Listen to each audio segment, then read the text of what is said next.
Hello बच्चों, मेरा नाम है राजून सिंह और मैं आप सभी का स्वागत करता हूं अर्जुन अजय बैच में। आज हमें करना है बेटा केटीजी एंड थर्मोडायनेमिक्स का लेक्चर नंबर 3, जिसमें हमें देखना है बेटा अपना थर्मोडायनेमिक प्रोसेसेस के बारे में। ठीक है, और ये लेक्चर रिकॉर्डेड होने का मेन कारण यही है क्योंकि मैं एक दिन तो पहले रिकॉर्ड कर रहा हूं। आज आई थिंक फ्राइडे है। ठीक है, तो अभी आप लोगों की लाइव क्लास भी नहीं हुई है फ्राइडे की, उससे पहले ही रिकॉर्ड इसलिए कर रहा हूं क्योंकि कल सैटरडे को एक मेरी महा मैराथन क्लास रहेगी, तो I will be occupied in that class. तो ऐसा ना हो कि आपका थोड़ा सा रिदम ब्रेक हो, तो इसलिए मैं पहले से रिकॉर्ड यहां पर कर रहा हूं। मैं ये मान के चल रहा हूं कि हम लोग वर्क तक पहुंच चुके होंगे, कुछ ग्राफ्स एंड एरिया वेरिया के बारे में हम लोग बात कर चुके होंगे।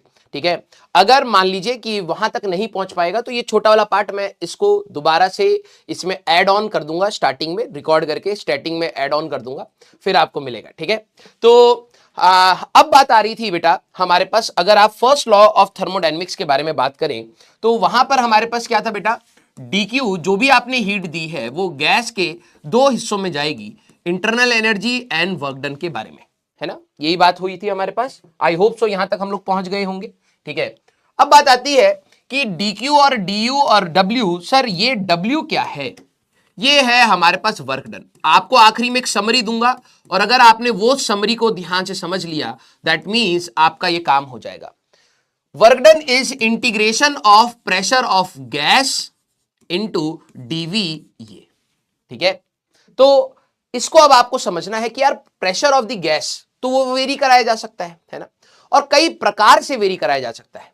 तो इसमें अब हम लोगों को क्या देखना है कि यार हमारे कुछ ना नेम्ड, आप जैसे केमिस्ट्री में आपकी नेम्ड रिएक्शंस होती हैं, वैसे ही आपके फिजिक्स में हमारे पास यहाँ पे रहेंगे नेम्ड थर्मोडायनेमिक्स रिएक्शंस। ठीक है, या थर्मोडायनेमिक प्रोसेसेस। ठीक है, तो इसमें 4 प्रोसेसेस हमें मेन याद रखने हैं, मेजॉरिटी सारे बच्चों को वो पता ही होनी चाहिए।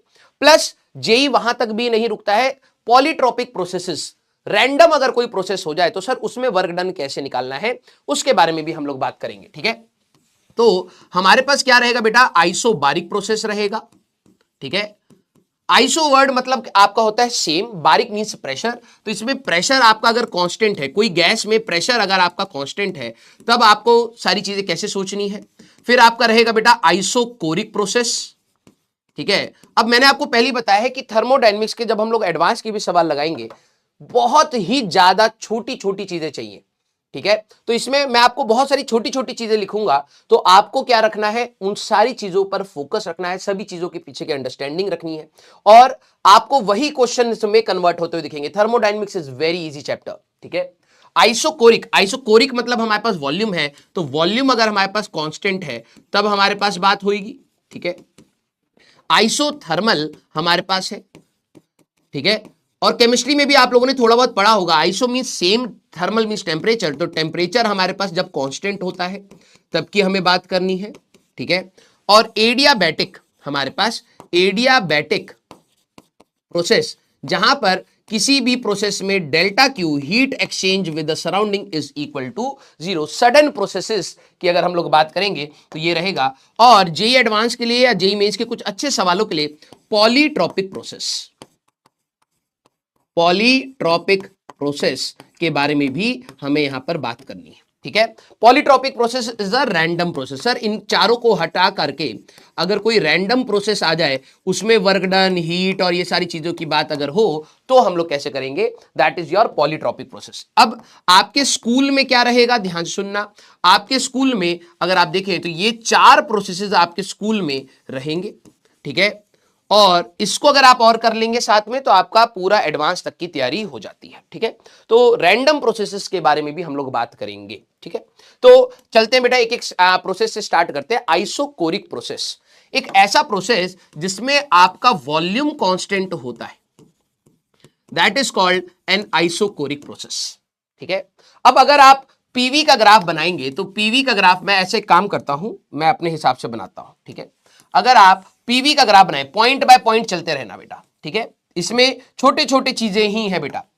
अगर आप पहला पॉइंट है हमारे पास ए बी सी डी से ऐसे स्टार्ट करते हैं, अगर आप पीवी का इसका ग्राफ बनाएंगे तो प्रेशर एंड वॉल्यूम का ग्राफ, अगर वॉल्यूम कांस्टेंट है या तो ग्राफ आपका ऐसा होगा या तो प्रेशर बढ़ रहा होगा, और आपका ग्राफ कुछ ऐसा होगा। This is your isochoric process. ठीक है, क्योंकि यहां पर हमारे पास बी पॉइंट है, हमारे पास यहां पर वॉल्यूम कांस्टेंट है, वॉल्यूम हमारे पास कांस्टेंट है। तो अगर मैं वर्क डन की बात करूं तो वर्क डन हमारे पास क्या होता है गैस का, अगर गैस ने पिस्टन को मूव नहीं करा, ठीक है, तो हमारे लिए वर्क डन होगा ही नहीं। अगर मान लो मैं एक दीवार पर फोर्स लगा रहा हूं और वो point of application of force अगर मूव नहीं कर पाया है तो आप क्या बोलेंगे, मेरा वर्क डन जीरो है। वैसे ही वॉल्यूम अगर कांस्टेंट है तो work done by gas that is हमारे पास P of gas into DV का जो इंटीग्रेशन करोगे, वॉल्यूम में चेंज ही नहीं हुआ, डीवी की वैल्यू जीरो है, तो work done by the gas is always zero. Second important point हमारे पास, ठीक है। थर्ड इंपॉर्टेंट पॉइंट सी अगर मैं यहीं पर लिख दूं, ठीक है, थर्ड इंपॉर्टेंट पॉइंट, तो सर अगर हमारे पास वॉल्यूम कांस्टेंट है तो हम लोग क्या चीज कर सकते हैं, याद करिए, अगर आपका वॉल्यूम कांस्टेंट होता है तो pressure is directly proportional to temperature, है ना। यहां पर गेल यूसिक लॉ लगता है। अगर आप देखें तो यहां पर अगर मान लीजिए वॉल्यूम अगर आपका कांस्टेंट है तो यहां का कुछ टेम्परेचर होगा T1 मान लेते हैं, यहां का कुछ टेम्परेचर होगा T2 मान लेते हैं। तो आप नोटिस करिएगा P2 एंड P1 को, तो आप इनको रिलेट कर सकते हैं। अगर आपका प्रेशर बढ़ेगा, ध्यान समझना, अगर आपका प्रेशर बढ़ेगा तो टेम्परेचर भी आपका यहां पर बढ़ेगा, अगर आपका प्रेशर घटेगा तो आपका टेम्परेचर भी यहां पर घटेगा। क्लियर है क्या।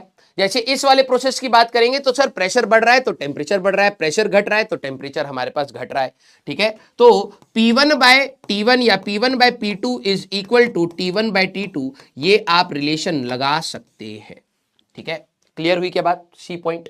डी पॉइंट, अगर आप यहां पर बात करें जो भी, क्योंकि वॉल्यूम कांस्टेंट है तो अगर आप याद रखें हमारे पास इंटरनल एनर्जी, मैंने आपको क्या बोला था कि इंटरनल एनर्जी आप कैसे कैलकुलेट आउट करते हैं बेटा, internal energy is always calculated at constant volume, है ना। हमेशा वॉल्यूम कांस्टेंट रख करके आप इंटरनल एनर्जी को मेजर करते हैं। ऐसा क्यों, क्योंकि अगर आप गैस को कभी भी हीट देंगे तो वो दो हिस्सों में जाती है, एक इंटरनल एनर्जी और एक वर्क डन। यस, अगर वर्क डन हो ही नहीं रहा है तो जो भी आपने गैस को हीट दी है वो सारी की सारी किस में जाएगी, इंटरनल एनर्जी में जाएगी, तो आप इंटरनल एनर्जी को तभी नाप पाएंगे। यस, तो अगर आप डेल्टा यू की बात करेंगे कि सर इस प्रोसेस में डेल्टा यू क्या रहता है, तो याद रखना आप फॉर्मूला लगाएंगे NCV डेल्टा टी, क्योंकि टेम्परेचर का चेंज हो रहा है ना। अगर हमारे पास डेल्टा टी पॉजिटिव हुआ, टेम्परेचर बढ़ा, ठीक है, तो आप ये समझिएगा डेल्टा यू भी पॉजिटिव होगा, इंटरनल एनर्जी बढ़ेगी, और डेल्टा टी अगर आपका नेगेटिव हुआ, टेम्परेचर घटा, तो आपका डेल्टा यू भी नेगेटिव होगा, इंटरनल एनर्जी घटेगी। याद रखें कि ये internal energy is state function, delta U is state function, ये सिर्फ और सिर्फ टेम्परेचर पर डिपेंड करेगा। टेम्परेचर बढ़ा तो इंटरनल एनर्जी बढ़ी, टेम्परेचर घटा तो इंटरनल एनर्जी घटी, सीधी सी बात, ठीक है। तो आप ये वाला फॉर्मूला लगा सकते हैं। सर ये कब लगाएंगे, मैंने कहा ये फॉर्मूला तब लगाना जब डायरेक्टली सीवी दे रखा हो, है ना, 3R/2, 5R/2, 3R, कुछ भी दे रखा हो, सीवी अगर आपको दे रखा है तो आप ये यूज कर सकते हैं। अगर मान लो डिग्री ऑफ फ्रीडम के टर्म्स में अगर आप रखें तो सीवी की वैल्यू होती है FR/2 डेल्टा टी, आप ये भी यूज करना चाहे तो यूज कर सकते हैं। गामा अगर दे रखा है तो सीवी की वैल्यू होती है NR delta T upon gamma -1। याद करिए सीवी के फॉर्मूले क्या क्या है बेटा, सीवी के फॉर्मूला है FR/2, हाँ सर, और R अपॉन गामा -1 ये भी तो है हमारे पास, तो आप ये दोनों चीजें यहां पर रख सकते हैं, ठीक है। ई पॉइंट हमारे पास लास्ट पॉइंट, या इसी में अगर आप देखें इंटरनल एनर्जी, कभी भी आइसोकोरिक प्रोसेस आए इंटरनल एनर्जी पूछे तो आपके दिमाग में हमेशा इंटरनल एनर्जी के लिए आएगा NCV डेल्टा टी। अब सीवी आपको क्वेश्चन में क्या दिया है, monoatomic, diatomic, triatomic, कुछ ऐसा बोला है, तो सीवी सबके आपको याद होने चाहिए। डिग्री ऑफ फ्रीडम या गामा, आप कोई सा भी रिलेशन लगा सकते हैं। जरा एक इंपॉर्टेंट पॉइंट देखना, गैस तो आइडियल ही रहेगी ना यार। कुछ बच्चों को लगता है सर वॉल्यूम कांस्टेंट है तो PV इक्वल टू NRT नहीं लगा पाओगे, अरे क्यों नहीं लगा पाएंगे, PV इक्वल टू NRT का आइडियल गैस के लिए थी, है ना। गैस आइडियल और रियल में अंतर क्या था, जब आप इंटरमोलिकुलर फोर्सेस ऑफ अट्रैक्शन को कंसीडर करने लगते हैं तभी तो वो रियल गैस की तरफ जाती है ना। तो अभी भी हमारे पास वॉल्यूम कांस्टेंट हो, टेम्परेचर कांस्टेंट हो ना हो, अगर आप नोटिस करें गैस तो आइडियल ही रहेगी, है ना, आइडियल गैस रहेगी। हाँ सर, तो आइडियल गैस के लिए अगर आप देखें तो आप ये लिख सकते हैं that is PV equal to NRT होगा। हाँ ध्यान सुनना, अब आपका वॉल्यूम कांस्टेंट है, तो आपने खुद ही बोला सर प्रेशर और टेम्परेचर, प्रेशर में चेंज है तो दैट मीन्स टेम्परेचर में चेंज है। तो क्या मैं इसको ऐसे लिख सकता हूं, delta P into V equal to N R delta T. Sir ये कैसे लिखा? अरे भाई वॉल्यूम में चेंज नहीं है और एन और आर कांस्टेंट है, यहां पर कुछ चेंज होगा तो यहां पर कुछ चेंज होगा। यस, तो अगर आप देखें तो डेल्टा यू का एक और फॉर्मूला भी हमारे पास यहां पर बन सकता है। इसी को डेल्टा यू की अगर आप एक और फॉर्मूले की बात करें तो एन आर डेल्टा टी, ये था ना बेटा, इसको आप डेल्टा पी इंटू वी भी लिख सकते हैं, that is delta P into V divided by gamma minus one, या फिर P two minus P one into V divided by gamma minus one. ये सारे प्रोसेसेस अगर आपको समझ आएंगे, बिलीव मी आपको अपने एडवांस के क्वेश्चन में कोई दिक्कत नहीं आएगी। ये आ गया। आइसोकोरिक प्रोसेस में अगर आप देखें तो लॉज ऑफ थर्मोडायनेमिक्स कैसा हो गया। देखो वर्क डन तो आइसोकोरिक प्रोसेस में 0 रहेगा, वर्क डन आपका आइसोकोरिक प्रोसेस में 0 रहेगा। इंटरनल एनर्जी जो भी आपकी रहेगी that is N CV delta T. कुछ बच्चों को लगे सर आप बार बार ये फॉर्मूले क्यों लिखते हो, क्योंकि आपके दिमाग में छप जाएंगे। सीवी की जगह पर N F R delta T by 2 लिख सकते हैं, हाँ सर, और सीवी को N R by gamma minus 1 भी लिख सकते हैं, यस सर। और वॉल्यूम अगर हमारे पास कांस्टेंट है तो एन आर डेल्टा टी ये बन जाएगा P two minus P one into V divided by gamma minus 1। ये सारे के सारे फॉर्मूले किसके आ गए बेटा, इंटरनल एनर्जी के आ गए। ये कब यूज करना है, ध्यान सुनना, ये कब यूज करना है, जब सीवी दे रखा हो। Mono atomic, diatomic, degree of freedom अगर आपको दे रखी है तो आप ये यूज कर लेंगे, गामा दे रखा है तो ये यूज कर लेंगे। आपको कुछ नहीं दिया, बस ये बोल दिया भाई वॉल्यूम कांस्टेंट है, फाइनल प्रेशर ये है, इनिशियल प्रेशर ये है, इंटरनल एनर्जी बता दो, तो आप ये चीज को यूज कर सकते हैं। गामा अगर गिवन है, ये वर्क डन 0 है, तो क्या आपको ये बात समझ आ रही है, delta Q will be equal to delta U. तो हमारे पास इन आइसोकोरिक अगर आप देखें जो भी आप हीट देते हैं वो सारी की सारी इंटरनल एनर्जी में चली जाती है। That's why we measure internal energy of gas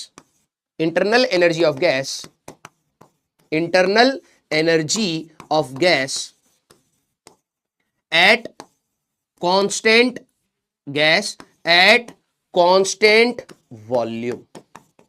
ठीक है, कभी भी गैस की इंटरनल एनर्जी निकालनी है तो आप कांस्टेंट वॉल्यूम पर ऐसे निकालते हैं। ठीक है, बस इतना ही, सारे प्रोसेसेस में ये छोटी छोटी चीजें आपको याद रखनी है। आइसोबारिक प्रोसेस, ठीक है, तो मैं यहां पर क्या करता हूं, इसको हटाता हूं, ठीक है, हमारे पास, और हम लोग खुद से अपने पॉइंट्स में देख लेंगे। ठीक है, आइसोबारिक मतलब क्या है बेटा, सर जब प्रेशर हमारे पास कांस्टेंट होता है। देखो केमिस्ट्री और फिजिक्स की थर्मोडायनेमिक्स में ना थोड़ा बहुत साइन का पंगा है, ठीक है, तो आपको बस थोड़ा सा ध्यान रखना है और कुछ नहीं है। ठीक है, आइसोबारिक प्रोसेस, पहला इंपॉर्टेंट पॉइंट अगर मैं यहां पर बात करूं ए, ठीक है, दैट इज सर प्रेशर हमारे पास जब कांस्टेंट होता है that is your isobaric process. मैंने कहा बी पॉइंट, सर अगर मैं पीवी का ग्राफ बनाऊंगा तो पीवी का ग्राफ कैसा बनेगा, सर पी और वी का, सर वॉल्यूम प्रेशर कांस्टेंट है, या तो ग्राफ ऐसा बन सकता है, और या फिर सर प्रेशर और वॉल्यूम का ग्राफ कुछ ऐसा बन सकता है, ऐसा बन सकता है। ये दोनों ग्राफ ही आपके प्रेशर कांस्टेंट को रिप्रेजेंट कर रहे हैं। देखिए हमारे पास इस पूरे प्रोसेस में आपका वॉल्यूम V1 से V2 चला गया है, हां सर, यहां पर आपका V2 से V1 आ गया, लेकिन पूरे प्रोसेस में आपका जो प्रेशर है that is P0 and that is equal to P0। Pressure आपका सेम है, तो यही आपके हमारे पास क्या रहते हैं, ग्राफ रहेंगे। आपको अगर कहीं पे भी पीवी ग्राफ ऐसा दिख जाए तो आप ये कह सकते हैं। सी पॉइंट, अगर आपका प्रेशर कांस्टेंट होता है तो वर्क डन बाय गैस आपके लिए क्या रहेगा, sir work done by gas is pressure of gas into dV रहता है। मैंने कहा हाँ, तो अगर आप देखें तो प्रेशर ऑफ द गैस तो कांस्टेंट है P0 इंटू डीवी का इंटीग्रेशन V इनिशियल से V फाइनल जो भी रहेगा, हाँ, तो अगर आप देखें तो P0 into V final minus V initial, that is your work done by gas, that is your work done by gas. ध्यान समझो, अगर final volume is more than initial volume हुआ तो work done by gas positive होगा, gas expand कर रही है, expansion के केस में वर्क डन पॉजिटिव होगा, और final volume is less than initial volume तो work done by gas is negative. ये कंप्रेशन का हमारे पास केस है। यस हमारे पास आपको ग्राफ में एरिया निकालना बताया था, मैंने कहा था कि ये आपका वर्क डन होगा, क्या आएगा बेटा, P into delta we he sir work done आएगा। अब ये एक्सपेंशन है तो इसको पॉजिटिव लोगे, इसको नेगेटिव लोगे, सीधी सी बात है ना। तो ये आ गया हमारे पास। हमारे पास नेक्स्ट पॉइंट, अगर आपका प्रेशर कांस्टेंट होता है तो आप यहां पर क्या लगाएंगे अपना, हमारे पास sir volume is directly proportional to T, Charles law है ना। Volume is directly proportional to T, volume बढ़ेगा तो टेम्परेचर बढ़ेगा, ध्यान सुनना, हमारे पास वॉल्यूम बढ़ेगा तो टेम्परेचर बढ़ेगा, हाँ सर, और वॉल्यूम घटेगा, वॉल्यूम बढ़ेगा तो टेम्परेचर बढ़ेगा, वॉल्यूम घटेगा तो टेम्परेचर घटेगा। और आपको ही पता है डेल्टा यू, या अभी छोड़िए, ठीक है, टेम्परेचर अगर आपका बढ़ा तो इंटरनल एनर्जी के लिए सीधे आप बोलेंगे सर वो पॉजिटिव हुई, इंक्रीज हो गई, और टेम्परेचर अगर आपका घटा तो आप सीधे कह देंगे सर डेल्टा यू नेगेटिव हो गया, खत्म, ठीक है। अब यहां पर देखिए हमारे पास यहां का टेम्परेचर आपका T1 होगा, यहां का टेम्परेचर आपका T2 होगा, तो प्रेशर कांस्टेंट है तो वॉल्यूम और टेम्परेचर में आप रिलेशन क्या लगा सकते हैं, V1 by V2 is equal to T1 by T2, ये आप लोग दोनों पॉइंट्स के बीच में यहां पर लगा सकते हैं, ठीक है।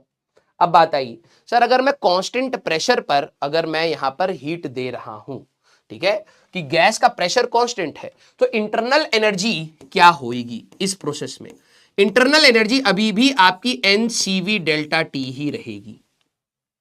मैंने अपने टाइम पे गलती रखी थी सर, क्वेश्चन में ना कांस्टेंट प्रेशर दे रखा है, मैंने कहा टीचर ने कहा अच्छा सर इंटरनल एनर्जी पूछी है तो इंटरनल एनर्जी में sir NCP delta T use करेंगे। अरे भाई इंटरनल एनर्जी कब नापी जाती है, कैसे नापी जाती है, हमेशा कांस्टेंट वॉल्यूम पर। तो चाहे जैसा भी प्रोसेस हो, ध्यान से सुनिएगा, चाहे जैसा भी प्रोसेस हो, internal energy is always always NCV delta T. अब इसके क्या क्या फॉर्मूले हो सकते हैं, सीवी को आप लिख सकते हैं हमारे पास F R by two delta T, आप ये लिख सकते हैं। गामा के टर्म में लिख सकते हैं sir N R delta T divided by gamma minus one, जैसे यहां पर आप लिख रहे थे, ठीक है, N CV delta T N F R by two delta T और N R delta T gamma minus one, आप ये लिख सकते हैं। अब कई बार क्या होता है ना, आपको नंबर ऑफ मोल्स और डेल्टा टी नहीं दे रखा है, तो अब आप प्रेशर और वॉल्यूम के टर्म्स में अगर देखें तो आपको यह बात पता है पीवी इक्वल टू एनआरटी है ना। ये फॉर्मूले कौन सा यूज करेगा वो क्वेश्चन में ही हमें डिसाइड करना पड़ेगा, लेकिन आपको अप्रोच आना चाहिए। ये डेटा नंबर ऑफ मोल्स और डेल्टा टी दे रखा हो, गामा दे रखा हो, तो मैं ये यूज कर लूंगा। अगर मान लो सर हमें गामा दे रखा है, नंबर ऑफ मोल्स और डेल्टा टी नहीं दे रखा है और आइसोबारिक प्रोसेस बोला है, तो क्या करेंगे, प्रेशर कांस्टेंट है तो P into delta V is equal to N R delta T आएगा। हाँ, तो अगर आप यहां पे रखना चाहें तो आप इसको रख सकते थे, तो ये आपका एक और फॉर्मूला बन जाएगा, एन आर डेल्टा टी को आप क्या रखेंगे, P नॉट जो भी आपका प्रेशर है, ठीक है, into V2 minus V1 divided by gamma minus one, ये भी आपका इंटरनल एनर्जी की बात आ जाती है, ठीक है। F हमारे पास सर इसमें हीट क्या होगी, मैंने कहा हीट होती है delta U plus work done, यही होगी। आप या तो आप एनसीपी डायरेक्टली लिख लीजिए या फिर आप देखिए आप लिखेंगे सर एनसीवी डेल्टा टी, मैंने कहा हाँ, प्लस वर्क डन हमारे पास आया है P इंटू डेल्टा वी, और अगर आप देखें तो N CV delta T plus हमारे पास P into delta V that is N R delta T.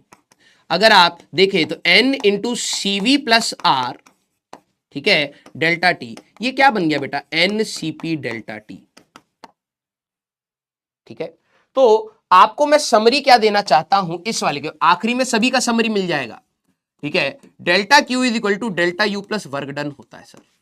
याद रखना अगर कांस्टेंट प्रेशर है, अगर कांस्टेंट प्रेशर अगर आपके पास है तो इसका फॉर्मूला रहेगा N CP delta T.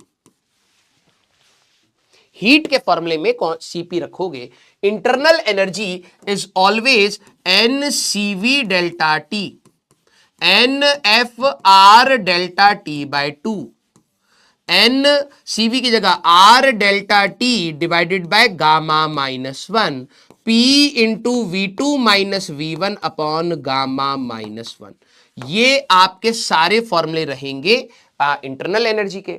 Sir work done का क्या फॉर्मूला रहेगा? वर्क डन का सीधा फॉर्मूला है P इंटू डेल्टा वी, सीधा फॉर्मूला।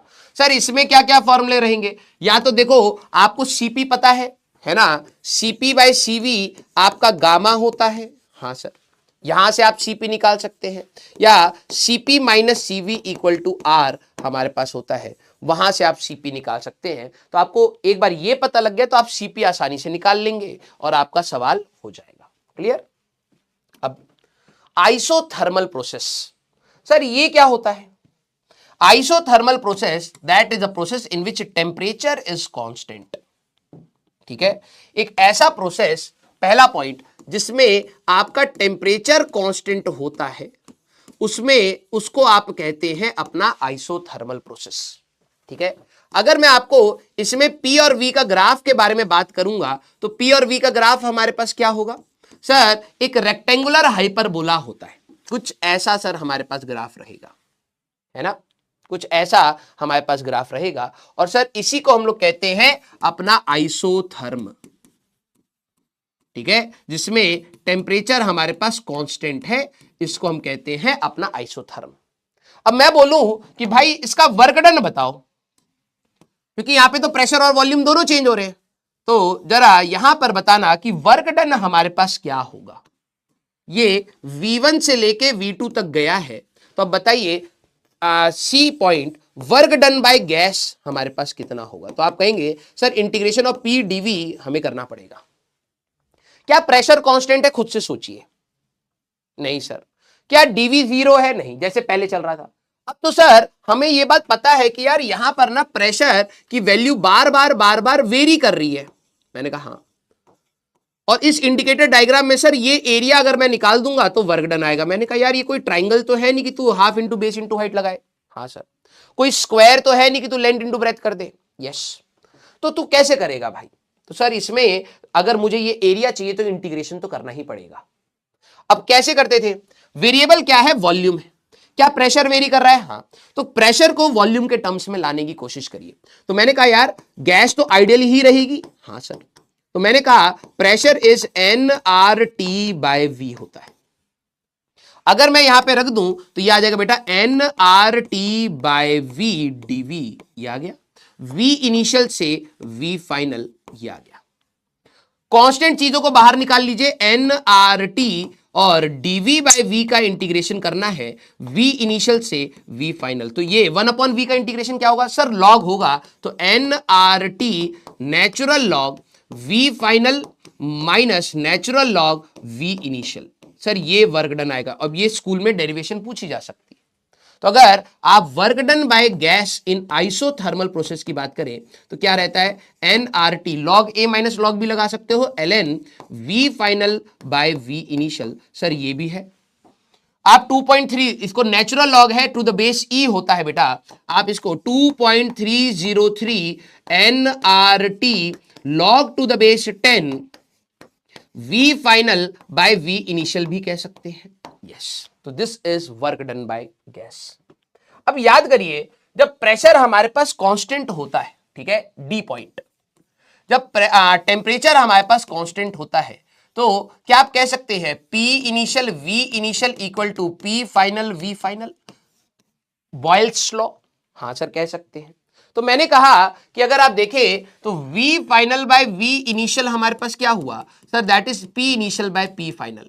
कई बार आपको वर्क डन निकालना पड़ेगा, प्रेशर गिवन हो, ये वॉल्यूम गिवन होगा तो ये यूज करूंगा, प्रेशर गिवन होगा तो आप इसी सवाल में ऐसे लगा सकते हैं 2.303 nRT log to the base 10 P initial by P final.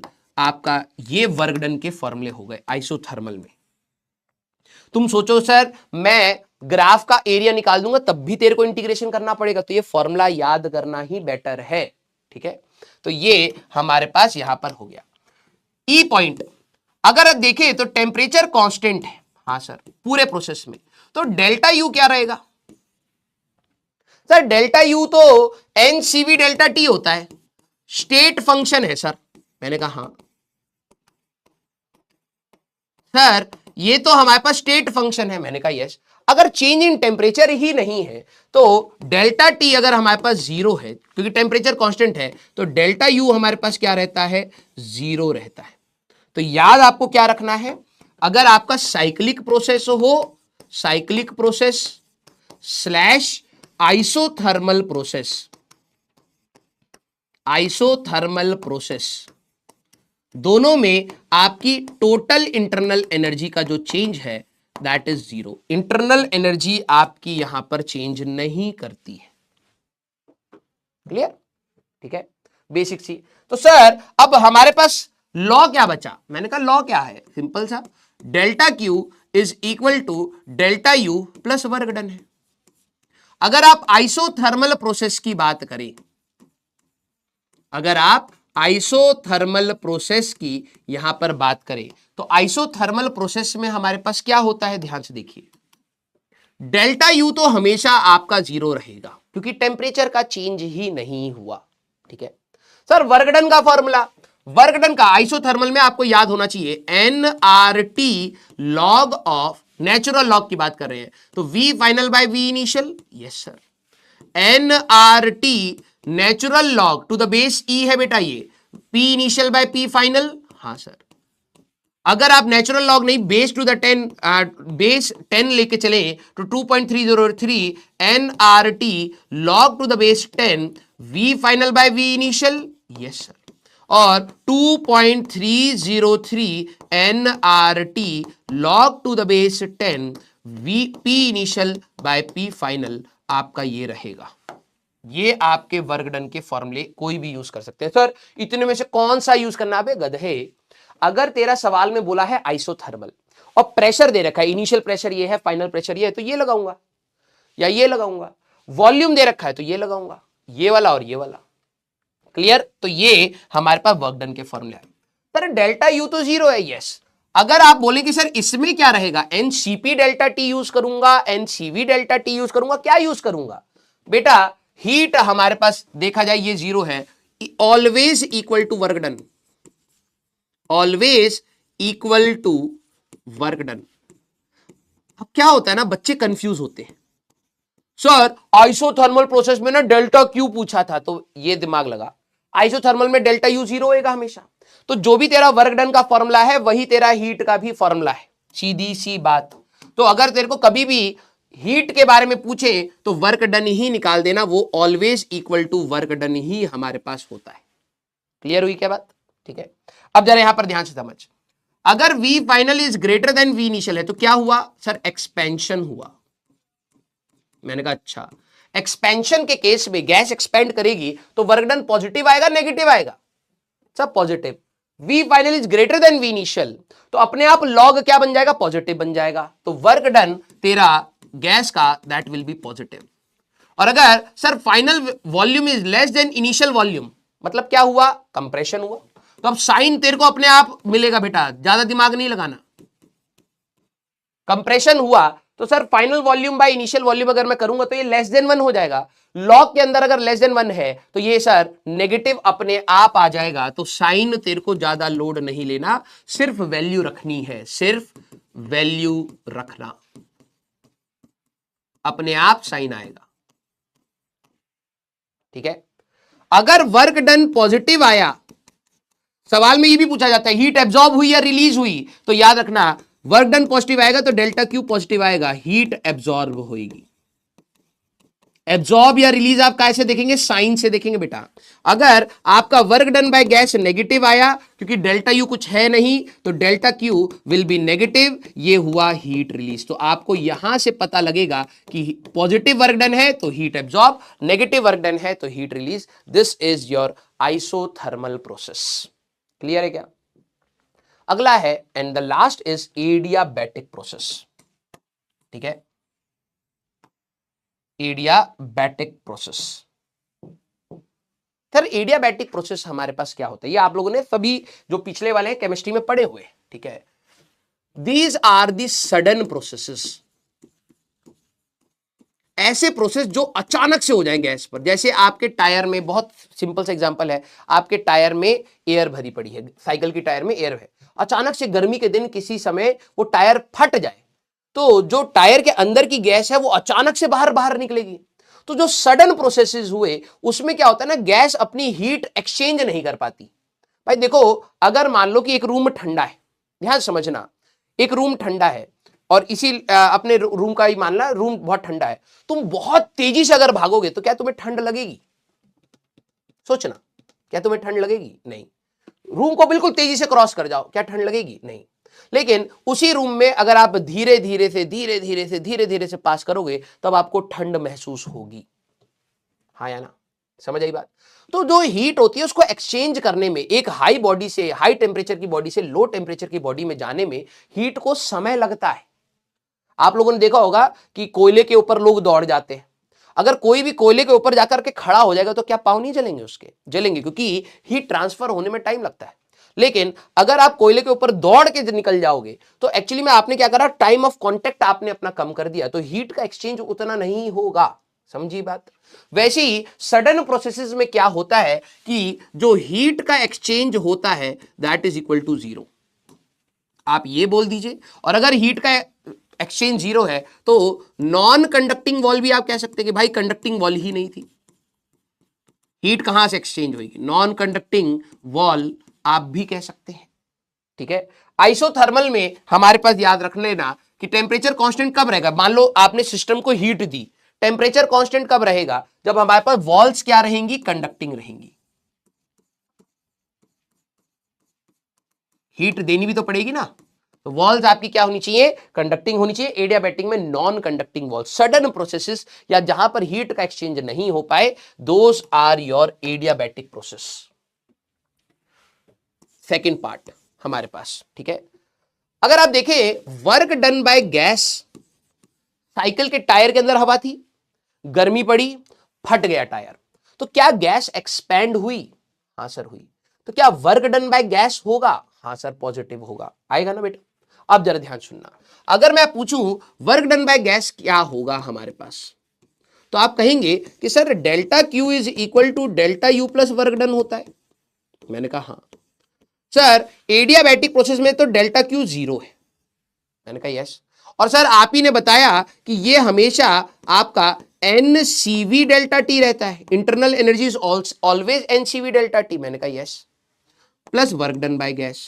तो वर्क डन बाय गैस अगर आपको चाहिए तो क्या आप यहां पे कह सकते हैं that is minus of delta U या फिर minus of NCV delta T, हाँ या ना?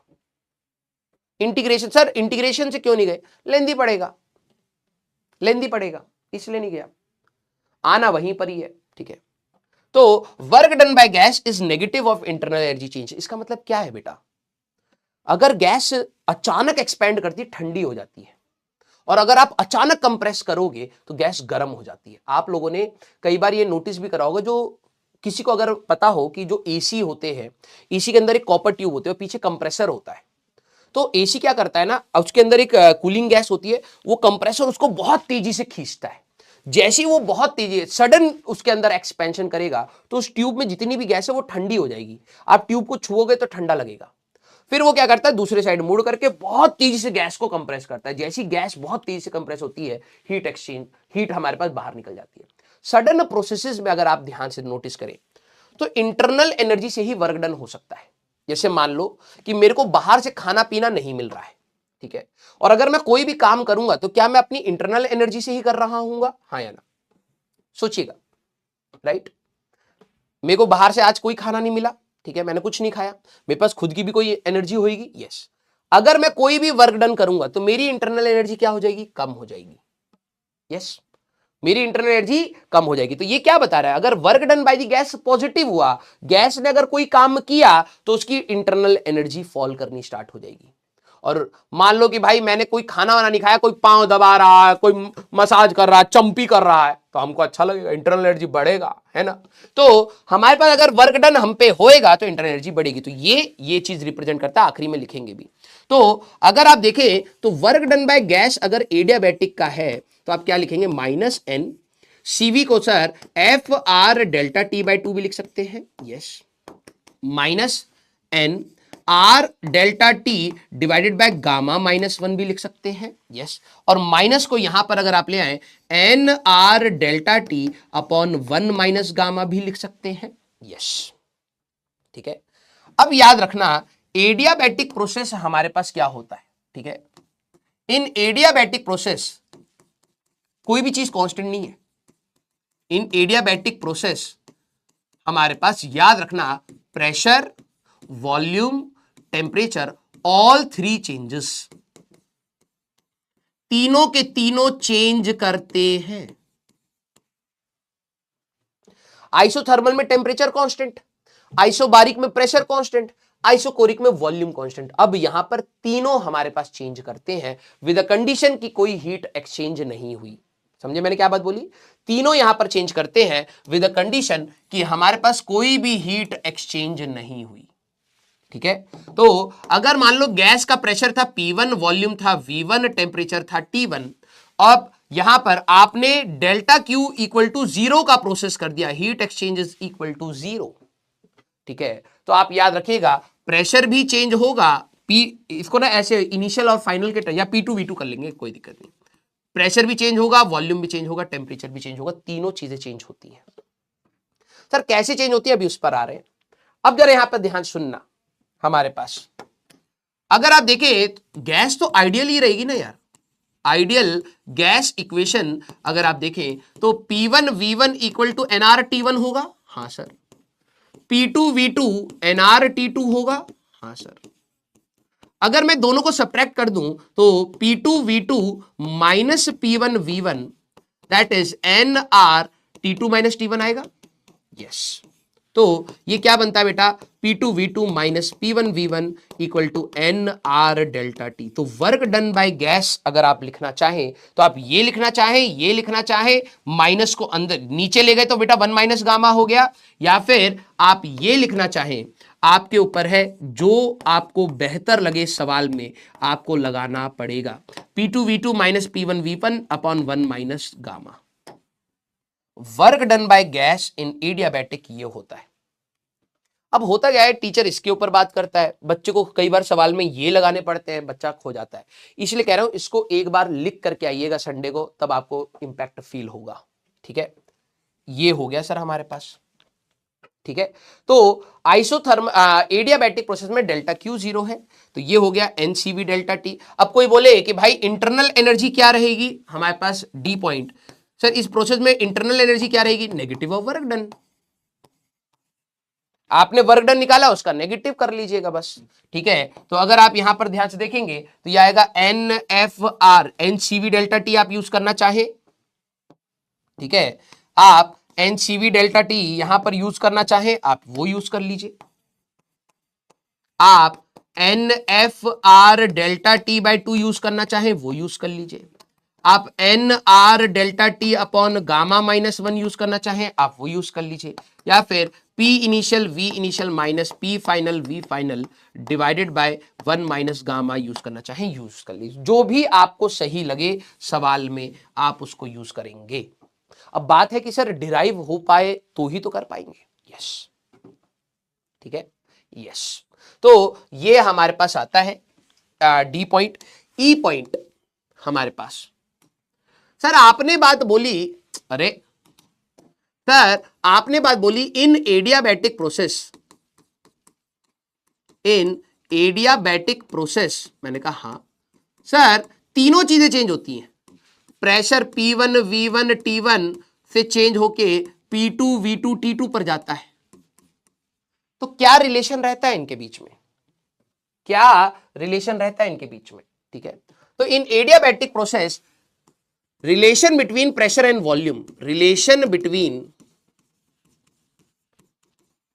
बिटवीन प्रेशर एंड वॉल्यूम हमारे पास रहता है PV रेस्ट पर गामा इक्वल टू कांस्टेंट। अगर मान लो गैस की दोनों चीजें चेंज हो रही है तो P1 V1 की power gamma equal to P2 V2 की पावर गामा, ये आपका हमेशा कांस्टेंट रहता है। इसकी डेरिवेशन इंपॉर्टेंट नहीं है, ठीक है, लेकिन आपको ये पता होना चाहिए P1 V1 की power gamma equal to P2 V2 की पावर गामा। अगर कोई बोले relation between temperature and volume T and V, sir temperature और वॉल्यूम आपने कहा कि ये भी चेंज होंगे, तो T और V के बीच का आपस में क्या रिलेशन है? तो भाई देखो PV इक्वल टू nRT है, यस, तो मैंने यहां पे लिखा PV raise to power gamma equal to constant है। हाँ, मुझे प्रेशर नहीं चाहिए, टेम्परेचर चाहिए, तो मैं इसको nRT by V into V की power gamma equal to constant कह सकता हूं, यस। तो sir T V raise to power gamma -1, इसकी पावर ऊपर ले जाओगे, दैट इज इक्वल टू हमारे पास कांस्टेंट। तो यहां पर अगर आप नोटिस करें तो यहां पर आपके लिए क्या रहेगा बेटा, T1 V1 की power gamma -1 equal to T2 V2 की पावर गामा -1। मतलब यहां का कुछ टेम्परेचर होगा, यहां का वॉल्यूम होगा, यहां का कुछ टेम्परेचर होगा, यहां का कुछ वॉल्यूम होगा, उनके बीच में ये रिलेशन रहेगा। ठीक है, नेक्स्ट हमारे पास सर ई रिलेशन बिटवीन अगर आप देखें तो sir pressure and temperature P and T के बीच का क्या रहेगा? प्रेशर और वॉल्यूम का निकाल लिया, टेम्परेचर और वॉल्यूम का निकाल लिया, P और T का क्या रहेगा? तो मैंने कहा भाई देखो PV raise to power gamma constant होता है, हाँ सर, मुझे वॉल्यूम नहीं चाहिए, तो क्या मैं इसको लिख सकता हूं सर nRT बाय P की power gamma equal to constant, हाँ सर, ये तो कांस्टेंट इधर चला जाएगा, फिर से कांस्टेंट बन जाएगा, तो ये P की पावर क्या बनेगा बेटा, यहां पर 1 है और यहां पे माइनस गामा, तो P की पावर 1 माइनस गामा, T की power gamma equal to constant हमारे पास रहता है। मेरे को पता है कुछ बच्चे ये सोचेंगे कि सर बहुत ज्यादा थ्योरी हो रही है, चुपचाप विदाउट एनी डाउट चुपचाप फॉलो कर। मैंने आपको बोला ना पेशेंटली फॉलो करो और कोशिश करो इसको लिख लिख के रिवाइज करने की। एडवांस तक के पहुंचने का तरीका इस चैप्टर में यही है, क्योंकि इसमें है ही बहुत छोटी छोटी चीजें। ठीक है, चुपचाप विदाउट एनी डाउट, शंका भी मत कर मेरे पर, ठीक है, या प्रोसेस पर शंका मत कर, चुपचाप बस फॉलो कर। सर आपने बोला है इसको एक बार और खुद से लिखना है, छोटी छोटी चीजें रिवाइज करनी है, बार बार ये छोटे छोटे फॉर्मूले लिखने हैं, यस, एक बार नहीं, 2 बार नहीं, 3 बार नहीं, 4 बार नहीं, जितनी बार तू कर सकता है, जब तक तेरे को याद ना हो जाए तो एक बार कर क्या, फिर देखते हैं, फिर तेरे अंदर की ये शंका अपने आप उड़ जाएगी बेटा। और यही चीज एक्चुअली में हर जगह करनी होती है, इस वाले में तो बहुत ज्यादा करनी पड़ेगी, इसीलिए मैं देखो बार बार कह रहा हूं। तो सर यहां पे प्रेशर और टेम्परेचर का रिलेशन क्या रहेगा? मैंने कहा P1 की पावर 1 माइनस गामा, T1 की power gamma is equal to P2 की पावर 1 माइनस गामा, T2 की पावर गामा, ये रिलेशन रहता है। सर गामा क्या है? अरे भैया gamma is Cp by Cv, वही तो है एडियाबैटिक कांस्टेंट, एडियाबैटिक कांस्टेंट वही तो है। तो सर ये Cp और Cv कैसे निकालेंगे? अरे दादा, Cv की वैल्यू होती थी Fr/2, Cv की वैल्यू क्या होती थी? Fr/2। अब मोनो एटॉमिक का डिग्री ऑफ फ्रीडम, अगर आपका सवाल में मोनो एटॉमिक गैस है, अब वो तो पकड़नी पड़ेगी आपको कि मोनो एटॉमिक है डायटोमिक है, कई बार वर्ड ही यूज कर देते हैं मोनो एटॉमिक, कई बार दे देंगे हीलियम गैस, तो आपको पता होना चाहिए helium gas will be mono atomic. तो मोनो एटॉमिक का डिग्री ऑफ फ्रीडम क्या है? 3 है। डाया एटॉमिक, या अगर आप देखें डाया स्लैश ट्राया लीनियर की अगर आप बात करेंगे तो उनके डिग्री ऑफ फ्रीडम क्या है? 5 है। और ट्राया नॉन लीनियर की अगर आप बात करें, जो बेंड वेंड हो जाए, तो उसका हमारे पास क्या है degree of freedom? That is 6। Cv आ जाएंगे आपके वैल्यू रख के। सर Cp कैसे निकालूंगा? Cp minus Cv equal to R, Mayer's relation से Cp निकाल लोगे, दोनों का रेशियो रख लेना, या 1 + 2/f, ये भी हमारे पास गामा होता था, है ना, ये भी हमारे पास गामा होता था। क्लियर है क्या? तो आपको डायरेक्टली अगर वैल्यू याद हो तो भी अच्छी है हमारे पास, ठीक है, 1.6, 1.4 एंड 1.3 आपको याद ही होंगी, चलिए उसको बाद में भी एक बार लिख देंगे, ठीक है। तो ये हो गया हमारे पास एडियाबैटिक कांस्टेंट, एडियाबैटिक प्रोसेस का, ठीक है। अब क्या है ना, यहां पर आपके अब हमें कुछ इंपॉर्टेंट पॉइंट्स बात करने हैं बस, ठीक है, फिर पॉलीट्रॉपिक प्रोसेस के बारे में बात करूंगा, ठीक है। अब ये सारी चीजें, स्लोप ऑफ आइसोथर्मल ज्यादा है या स्लोप ऑफ एडियाबैटिक ज्यादा है, ये सारी चीजें आप लोगों ने पढ़ी हुई है, ठीक है। अब कोई बच्चा बोले सर मेरा तो बैकलॉग है, तो मैं ये नहीं मान के चल रहा हूं कि तेरा बैकलॉग है, मैं ये मान के चल रहा हूं कि तेरे को कुछ नहीं आता है, लेकिन हाँ, जिसने पढ़ा हुआ है उसको कॉन्फिडेंस बिल्डिंग होगा, जिसने नहीं पढ़ा हुआ है उसको बिल्कुल बेसिक से यहीं पे पढ़ना पड़ेगा। ठीक है, अब जरा समझना, ये इंपॉर्टेंट पॉइंट्स आपको सवाल कराने में मदद करेंगे। अगर मैं आपको आइसोथर्मल प्रोसेस की बात करूं अगर मैं आपको बोलूं एक आइसोथर्मल प्रोसेस है, तो उसका पीवी ग्राफ कैसा होगा? सर, उसका पी और वी का ग्राफ कुछ ऐसा होगा, है ना? हाँ सर, मैंने कहा एडियाबैटिक प्रोसेस, सारे बच्चे जरा सोचना, एडियाबैटिक प्रोसेस में हमारे पास कोई चीज कांस्टेंट रहती है क्या? प्रेशर, वॉल्यूम, टेम्परेचर में से? नहीं सर, तीनों चीजें चेंज करती हैं। मैंने कहा अच्छा, अगर वो तीनों चीजें चेंज करती हैं तो मेरे को एक बात बता, उसका भी ग्राफ कुछ ना कुछ ऐसे ही रहेगा। तुम देख करके कैसे बताओगे कि कौन सा एडियाबैटिक है, कौन सा आइसोथर्मल है? समझे मैंने बात क्या बोली? अगर मान लो, मेरे वर्ड्स को ध्यान सुनना, कोई रैंडम, अब कुछ बच्चे क्या होते हैं ना, दो ग्राफ दे दिए, सर ये आइसोथर्मल, ये एडियाबैटिक, ऐसे करने लगता है। अरे भाई ओ, अगर मैं तेरे को बोलूं कि ये दोनों ग्राफ, पीवी के जो ग्राफ हैं, ये दोनों ग्राफ, इनमें से एक आइसोथर्मल है, एक एडियाबैटिक है, इनमें से एक आइसोथर्मल है, एक एडियाबैटिक है, तो कौन सा आइसोथर्मल हुआ, कौन सा एडियाबैटिक हुआ, तभी तू बता सकता है। ठीक है, ऐसे नहीं कि रैंडम कोई भी ग्राफ देख करके ये आइसोथर्मल है, ये ऐसे नहीं होता। इस पीवी ग्राफ में तो मैं ऐसे भी बना सकता हूं, ऐसे भी बना सकता हूं, ऐसे भी बना सकता हूं, ऐसे भी बना सकता हूं, ये सारे के सारे आइसोथर्मल थोड़ा ना हो जाएंगे, समझ रहा है? तो अगर मैं बोलूं कि मैंने तेरे को दो ग्राफ दिए, एक आइसोथर्मल का दिया, एक एडियाबैटिक का दिया, इनमें से आपस में कैसे डिटेक्ट करोगे? क्योंकि सर प्रेशर और वॉल्यूम इसमें हमारे पास चेंज हो रहा है, इसमें पी एंड वी चेंज हो रहा है, यस, आइसोथर्मल में, और इसमें भी पी एंड वी चेंज हो रहा है एडियाबैटिक में। तो आप देख करके कैसे बताओगे? तो ध्यान से सुनना, अगर हमारे पास ग्राफ है, पीवी ग्राफ है, ध्यान सुनना, अगर हमारे पास पीवी का ग्राफ है, ठीक है, तो इस पीवी के ग्राफ में अगर आप नोटिस करें तो जो स्लोप होएगा, slope that is equal to हमारे पास डीपी बाय डीवी, यही तो होगा, हाँ या ना? स्लोप क्या होगा? DP by dV. तो मैंने देखा कि यार इन दोनों को ना हम लोग स्लोप से डिटेक्ट कर सकते हैं। कैसे? जरा ध्यान सुनना, अगर मान लो आइसोथर्मल प्रोसेस है, सर ये डेरिवेशन आ सकती है, यस, स्कूल में आपके आ सकती है, आइसोथर्मल प्रोसेस है तो सर पीवी की वैल्यू कांस्टेंट होती है। मैंने कहा हाँ, तो सर अगर आप इसको डिफरेंशिएट कर दें, डिफरेंशिएट अगर आप इसको कर दें, तो मैंने कहा अच्छा डिफरेंशिएट करूंगा तो प्रेशर और वॉल्यूम तो दोनों वेरी कर रहे हैं, हाँ, तो प्रोडक्ट रूल लगाना पड़ेगा। यस, प्रोडक्ट रूल में क्या होता है कि भाई एक बार इसको रहने दो सर, v का डिफरेंशिएशन कर दो, फिर एक बार v को रहने दो, p का डिफरेंशिएशन कर दो, और कांस्टेंट इक्वल टू 0। ये जनरल डिफरेंशिएशन है। मुझे पता है कुछ बच्चे कहेंगे सर ये किसके रिस्पेक्ट में डिफरेंशिएशन करा है? तू differentiate with respect to, differentiate with respect to v कर दे। प्रेशर कांस्टेंट नहीं है भाई, प्रेशर भी वेरी कर रहा है, ठीक है, तो अगर तू differentiate with respect to v करेगा तो सर p इंटू वी का differentiation that is dv by dv आएगा, हाँ सर, प्लस v को बाहर रखा, प्रोडक्ट रूल लगाएंगे, into dp by dv sir हमारे पास आएगा दैट इज इक्वल टू 0, और dv by dv is 1, p plus v dp by dv that is equal to 0। तो dp बाय dv जो आएगा, ठीक है, ये हमारे पास किसका है? आइसोथर्मल का। ध्यान सुनना, स्लोप है नहीं है हमारे पास, this is slope of PV, इसका है आइसोथर्मल का, that is minus P by V, ये इस पर होता है, इसका रिलेशन आया ये, ठीक है, इसका रिलेशन आया ये, ठीक है। अब जरा एडियाबैटिक को जरा देखना, सर एडियाबैटिक प्रोसेस में पीवी रेस्ट पर गामा कांस्टेंट होता है।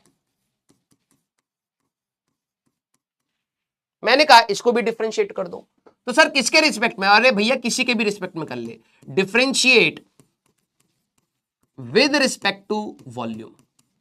तो बच्चे कहते हैं सर आप तो वॉल्यूम के रिस्पेक्ट में डिफरेंशिएट कर रहे हो तो प्रेशर तो कांस्टेंट हो जाएगा। अबे प्रेशर कांस्टेंट का, प्रेशर तो वॉल्यूम के साथ वेरी कर रहा है।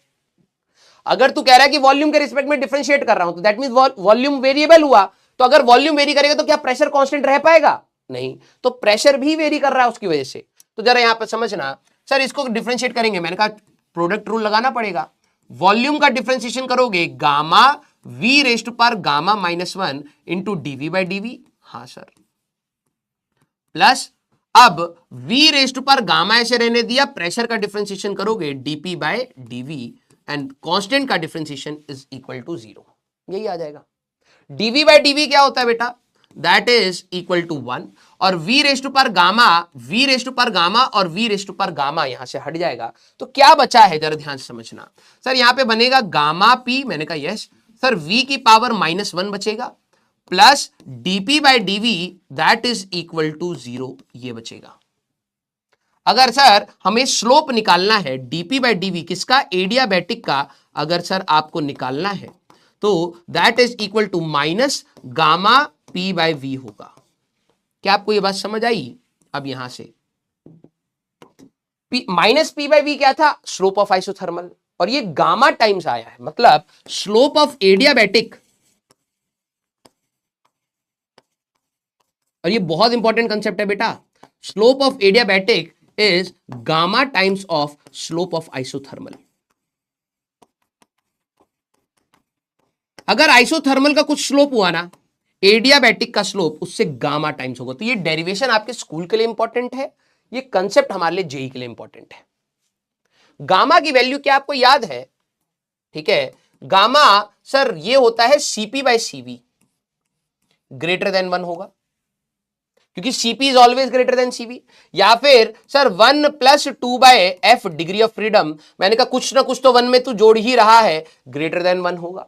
यस, हाँ या ना सारे बच्चे, ये बात तो समझ आई आपको, है ना? तो हमारे पास एडियाबैटिक की स्लोप हमेशा, एडियाबैटिक की स्लोप हमेशा आइसोथर्मल से ज्यादा होती है, ज्यादा होती है। अब ये याद रखना है, गामा टाइम्स हमेशा ज्यादा होती है, ठीक है? तो अगर मैं यहां पर, ठीक है, अगर मैं यहां पर बात करूं ग्राफ्स की, ठीक है, तो पीवी का ग्राफ जरा देखना, पी और वी का ग्राफ, पहला इंपॉर्टेंट पॉइंट, मैंने कहा कि मैंने 2 ग्राफ दिए हैं, मैंने आपको 2 ग्राफ दिए, इनमें से एक आइसोथर्मल है, इनमें से एक एडियाबैटिक है, मेरे को नहीं पता कौन सा, ठीक है? मैंने कौन सा दिया है, एक्सपेंशन का केस दिया है, ध्यान सुनना। और जेई में भाई भर भर के सवाल हैं, हर छोटी चीज पर सवाल मिलेगा। एक्सपेंशन का केस है, वॉल्यूम बढ़ रहा है, यस। मैंने कहा इनमें से एक एडियाबैटिक है, एक आइसोथर्मल, कौन सा एडियाबैटिक कौन सा आइसोथर्मल बता दो। अब जरा देखना, मान लो जिस डायरेक्शन में एरो है वैसे तू 2 पहाड़ों से उतर रहा है। अब खुद सोचना, क्योंकि कई बच्चे स्लोप को समझ ही नहीं पाते। स्लोप मतलब होती है ढलान, ठीक है? तो एक ऐसा पहाड़ है जिसमें ऐसे उतर रहा है, एक ऐसा पहाड़ है जिसमें ऐसे उतर रहा है। एक पहाड़ ऐसे जा रहा है उतरते समय, ऐसे जा रहा है, और एक ऐसे जा रहा है। कौन ज्यादा ढलान वाला है, कौन सा ज्यादा स्टीप है? मोर इज द स्टीपनेस, जिसका ज्यादा स्टीपनेस होगा। कुछ वर्ड कई बच्चों को समझ नहीं आते हैं, ढलान क्या होता है? More is the steepness, more is the slope, more is the steepness,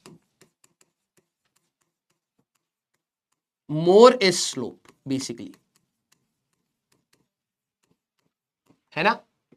तो अगर आप इस डायरेक्शन में जा रहे हो, एक्सपेंशन का केस में देख रहे हो, तो ये सर मान लो ये 1 है, ये 2 है, तो अगर आप देखें तो स्टीपनेस किसकी ज्यादा है बेटा?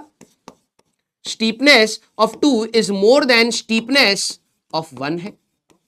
हाँ, तो बेसिकली स्लोप किसका ज्यादा हुआ? Sir slope of 2 is more than slope of 1, मैंने कहा यस। और जिसका स्लोप ज्यादा होता है वो कौन सा होएगा? सर ये एडियाबैटिक प्रोसेस हुआ और ये आइसोथर्मल प्रोसेस हुआ।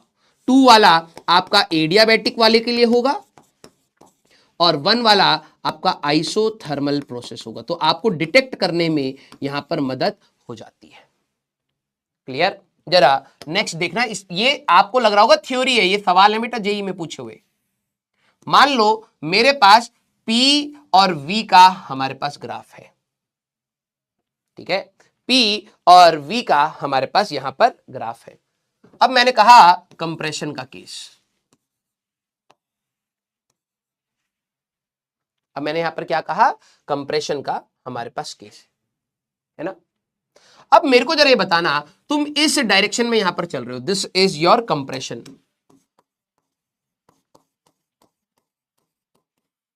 This is your compression. मैंने कहा एक बात बताओ, एक बात बताओ, इन दोनों में से एक एडियाबैटिक है, एक आइसोथर्मल है, कौन सा एडियाबैटिक कौन सा आइसोथर्मल? तो अब आपको देखनी किसमें ज्यादा स्लोप है, किसमें ज्यादा ढलान है। अब तू दो पहाड़ चढ़ रहा है, एक पहाड़ तेरा ऐसा चढ़ना है, एक पहाड़ ऐसा चढ़ना है, कौन सा ज्यादा स्टीप है भाई?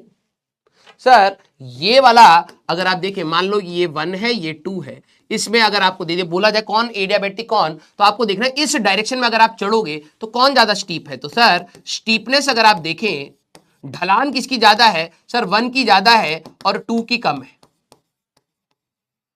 ठीक है। तो इसकी स्लोप हमारे पास 1 की ज्यादा है, 2 की कम है। तो सर जिसकी स्लोप ज्यादा होगी वो एडियाबैटिक हमारे पास होगा, जिसकी स्लोप कम होगी वो आइसोथर्मल हमारे पास होगा। क्लियर? जरा और सवाल देखना। अगर मान लो मैं पीवी ग्राफ आपको ऐसा दे दूं, पी एंड वी का ग्राफ आपको मैं एक ऐसा दे दूं, एक ऐसा दे दूं, एक ऐसा दे दूं, एक ऐसा दे दूं। अब बताने हैं कि कौन कौन से प्रोसेसेस है, ये 1 वाला कौन सा प्रोसेस है, 2 वाला कौन सा है, 3 वाला कौन सा है, 4 वाला कौन सा है। तो पहला प्रोसेस कौन सा है बेटा? सर इसमें तो प्रेशर कांस्टेंट है, तो ये आइसोबारिक हुआ सर। सर 4 वाला 2, 3 एंड 4, सर 4 वाले में सर वॉल्यूम कांस्टेंट है, सर ये हुआ आइसोकोरिक। इन दोनों में एक एडियाबैटिक है, एक आपका आइसोथर्मल है, कौन सा हुआ? तो अब आप ढलान स्लोप से देखोगे, सर इसकी स्लोप ज्यादा है, 3 वाले की स्लोप ज्यादा है, तो ये एडियाबैटिक होगा सर। और ये वाला आपका आइसोथर्मल होगा सर। ये भी आपका सवाल मिल जाएगा। अगर मान लो मैंने आपको पीवी का ग्राफ कुछ ऐसा दे दिया, ये पी है, ये वी है, अब ग्राफ कुछ ऐसा दे दिया, एक ऐसा है, एक ऐसा है, एक ऐसा है, एक ऐसा है। अब बताना है कौन सा ग्राफ किसको रिप्रेजेंट कर रहा है। ये 1 है, ये 2 है, ये 3 है, ये 4 है। तो पहला वाला किसको रिप्रेजेंट कर रहा है, दूसरा वाला किसको कर रहा है, तीसरा वाला किसको कर रहा है, चौथा वाला हमारे पास किसको कर रहा है। ठीक है, एक मिनट रुकना, सारे बच्चे एक बार सोचेंगे।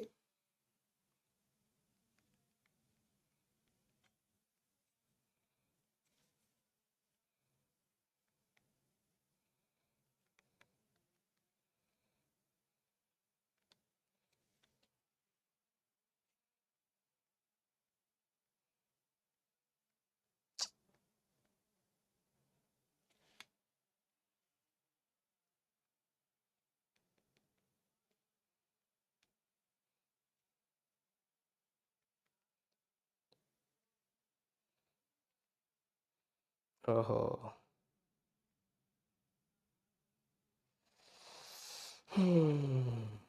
आप लोग एक बार सोचे बेटा।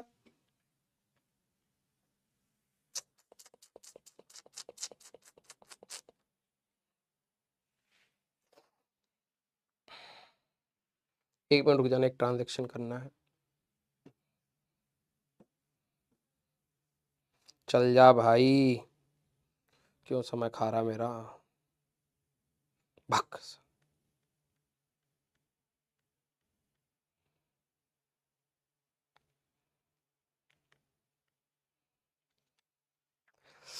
हाय राम, इधर पेटीएम कर लेते हैं।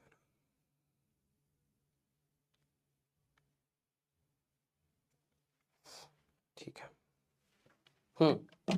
हाँ, तो इसमें बताओ बेटा हमारे पास कौन सा कैसा वाला है। अगर आप 1 की बात करेंगे तो सर इसमें तो वॉल्यूम कांस्टेंट है, तो वॉल्यूम कांस्टेंट है तो सर ये इस बार आइसोकोरिक हुआ। हाँ, ये वाले में सर प्रेशर कांस्टेंट है तो ये आइसोबारिक हुआ। हाँ, टू। अब जरा देखो कंप्रेशन का केस है, ध्यान समझना, एरोस के हिसाब से आपको देखना है। कंप्रेशन का केस है, किसकी स्लोप ज्यादा है। आप पहाड़ चढ़ रहे हैं, एक पहाड़ आपको ऐसे चढ़ना है, एक पहाड़ ऐसे, मान लो एक पहाड़ ऐसे जा रहा है, एक पहाड़ ऐसे जा रहा है, तो कौन से में ढलान या स्लोप ज्यादा है? इसकी स्लोप ज्यादा है, तो इस बार 2 आपका एडियाबैटिक होगा बेटा, और 3 आपका आइसोथर्मल हो जाएगा। स्लोप से आप इन दोनों को डिटेक्ट कर लेंगे। ठीक है, अगला हमारे पास, मान लो बेटा मैंने आपको पीवी का ग्राफ दिया है, ठीक है, या आपको जेईई मेंस में छोटे छोटे सवाल मिलेंगे बेटा, ठीक है। अगर मान लो मैंने आपको दिया है, इसमें ऐसे ग्राफ दे दिया, ठीक है, इसमें ऐसा ग्राफ दे दिया हमारे पास, इसमें मोनोएटॉमिक गैस है एक, अब आपको डिटेक्ट करना कौन मोनोएटॉमिक है कौन डाया है, और एक है डाया और एक है ट्राई नॉन लीनियर। अगर मैं नॉन लीनियर ना भी बोलूं ना, ट्राइएटॉमिक नॉन लीनियर ही लेना, क्योंकि डाया ट्राइएटॉमिक लीनियर और डायाटॉमिक बात एक ही है, ट्राइएटॉमिक है। तो अब आपको बताना है इनमें से कौन सा मोनोएटॉमिक है, कौन सा डाया है, कौन सा ट्राया है। मान लो ये 1 है, ये 2 है, ये 3 है, तो 1 वाला कौन सी गैस को रिप्रेजेंट कर रहा है, 2 वाला किसको रिप्रेजेंट कर रहा है, 3 वाला किसको रिप्रेजेंट कर रहा है। सर ये कैसे करेंगे? मैंने कहा यार देखो, स्लोप गामा पर डिपेंड करता है। गामा अगर आप देखें तो गामा इसका होता है बेटा 1.6, 1.4, 1.3, है ना। गामा किसका ज्यादा है? सर गामा मोनोएटॉमिक का ज्यादा है, तो स्लोप किसकी ज्यादा होगी? स्लोप मोनोएटॉमिक की ज्यादा होगी। तो ये हुआ आपका मोनोएटॉमिक, ये हुआ आपका डाया एटॉमिक। डाया एटॉमिक बोले या फिर ट्राया लीनियर बोल दे, ट्राया एटॉमिक लीनियर बोल दे, बात एक ही है बेटा। एंड ये है आपका ट्राया एटॉमिक नॉन लीनियर। तो ग्राफ वाले क्वेश्चन आपको पूछेंगे, ध्यान रखना, ठीक है। तो स्लोप एनालिसिस हमारे पास एक इंपॉर्टेंट पार्ट हो जाती है, ठीक है। Work done in expansion and compression, हाँ ये वाली बात हो ही गई हमारे पास, ठीक है। और ये वाले ग्राफ भी मैंने आपको बता दिए हैं, ठीक है। हाँ, bulk modulus of isothermal and adiabatic, ये क्या बता रहा है सर? बल्क मॉडुलस, याद करिए आप लोगों ने कभी ना कभी तो होली खेली होगी, पिचकारी रखी होगी, है ना। आप लोगों ने, या फिर कभी जैसे अब तो आप लोगों की दुनिया भी तो अलग है ना, रेलिवेंट एग्जांपल हम लोग अपनी लाइफ से निकालते हैं, वो आप लोगों ने देखे ही नहीं होते। कई बार आप लोगों ने साइकिल में हवा भरी होगी, तो आजकल क्या होता है ना, आजकल तो वो एयर प्रेशर वाले टैंकर होते हैं, वो अप्स करते हैं, हो जाता है। हमारे टाइम पे ना वो नहीं होता था, हमारे टाइम पे एक पंप होता था, पंप से हमें हवा भरनी पड़ती थी, ठीक है। अगर किसी ने वो पंप यूज किया हो या फिर पिचकारी यूज करी हो, तो वो अब इस चीज को समझ पाएगा। जैसे मान लो कई बार होता था ना, हम साइकिल में वो लगा लेते थे, पेच लगा लेते थे, और जल्दीबाजी में हमें हवा भरनी है, क्योंकि हम लोग अपने दोस्तों को, दोस्त सारे चले गए, अब तुम्हारी साइकिल में हवा कम थी, तुमने देखा यार हवा भर लेता हूं, ठीक है। अब तुम क्या कर रहे हो, उसमें हवा भरने की कोशिश करो। अब तुम जितनी जल्दी कोशिश करोगे ना, उतना ही धक्का मिल जाता है। लेकिन तुम अगर आराम आराम से करोगे ना, उस गैस को भरने की कोशिश करोगे, तो वो तब भी आराम आराम से कंप्रेस एंड एक्सपैंड हो जाएगी। समझ आई? कई बार आप लोगों ने करा होगा कि यार भाई जल्दी से हवा भरनी, जितना अचानक तुम पुश करोगे गैस उतना ही ज्यादा झटका देती है। गैस का बिहेवियर जरा समझना, वो बिल्कुल एक छोटे बच्चे के जैसे है, ठीक है। फुसला फुसला करके, जैसे अगर मैं आपको धमका धमका कर पढ़ाऊंगा तो आप उतना ही बैकफायर मारोगे, है ना। अरे नहीं पढ़ना यार, ये दिन भर गरियाता रहता है, ये करता रहता है, डिमोटिवेट कर देता है। लेकिन कभी प्यार से बोला, कभी डांट के बोला, कभी मोटिवेट करके, ऐसी कर करके धीरे धीरे ही आपको पढ़ाया जाए, वही एक बेहतर तरीका है। बिल्कुल गैस वैसे होती है। तो अब जरा ध्यान सुनना कि अगर आप ध्यान सुने कि बल्क मॉडुलस हमारे पास होता क्या है। सर बल्क मॉडुलस हमारे पास था, अगर आप देखें तो कितना प्रेशर है divided by dV by V, ये होता था सर। तो बल्क मॉडुलस की अगर आप बात करें, माइनस सब P divided by delta V by V होता है ना। मैंने कहा चेंज इन प्रेशर मान लो, क्योंकि गैस में तो हमेशा कुछ ना कुछ प्रेशर रहेगा ही ना यार, समझ रहे हो मेरी बात। जैसे मान लो इस बॉडी के ऊपर एटमॉस्फेरिक प्रेशर है, अभी वैक्यूम में हटा दूंगा कोई प्रेशर नहीं है, अब मैं जो लगाऊंगा वही प्रेशर आएगा। लेकिन गैस की अगर तुम बात करोगे, गैस के पास तो हमेशा ही कुछ ना कुछ प्रेशर रहेगा, क्योंकि गैस हमेशा ही 0 केल्विन से ज्यादा है ना टेम्परेचर पर। तो हम लोग प्रेशर की जगह डीपी लिखते हैं यहां पर। तो अगर आप देखें तो DP by DV into V लिखा जा सकता है, यस। अगर आप देखें तो DP by DV of isothermal क्या था, आइसोथर्मल अगर आप देखें तो सर ये minus of P by V है, और डीपी बाई डीवी और एडियाबैटिक कितना होता है sir, minus gamma times of P by V. ध्यान सुनना, अभी आपको जेईई मेंस के एक सवाल में मिल जाएगा, पुराना सवाल है लेकिन ठीक है कोई दिक्कत नहीं है। अगर आप देखें bulk modulus of isothermal process, तो गैस को अगर आप आराम आराम से प्रेस करोगे तो उसका बल्क मॉडुलस अलग आएगा, और अचानक से प्रेस करोगे तो अलग आएगा। तो जरा देखना, this is minus of DP by V की बात करोगे minus P by V into V, तो सर ये आया पी। मैंने कहा yes, bulk modulus of the gas is equal to pressure of the gas, याद रखना है ये, ठीक है। Bulk modulus of the gas isothermal process में ये होता है। और अगर bulk modulus of adiabatic process की अगर आप बात करेंगे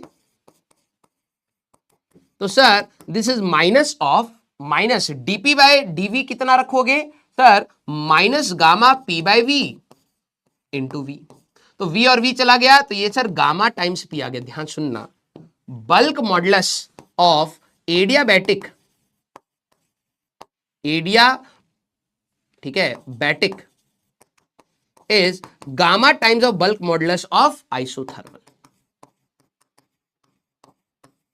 और जिसका बल्क मॉडुलस ज्यादा होता है उसका कंप्रेसिबिलिटी कम होता है, याद है ना।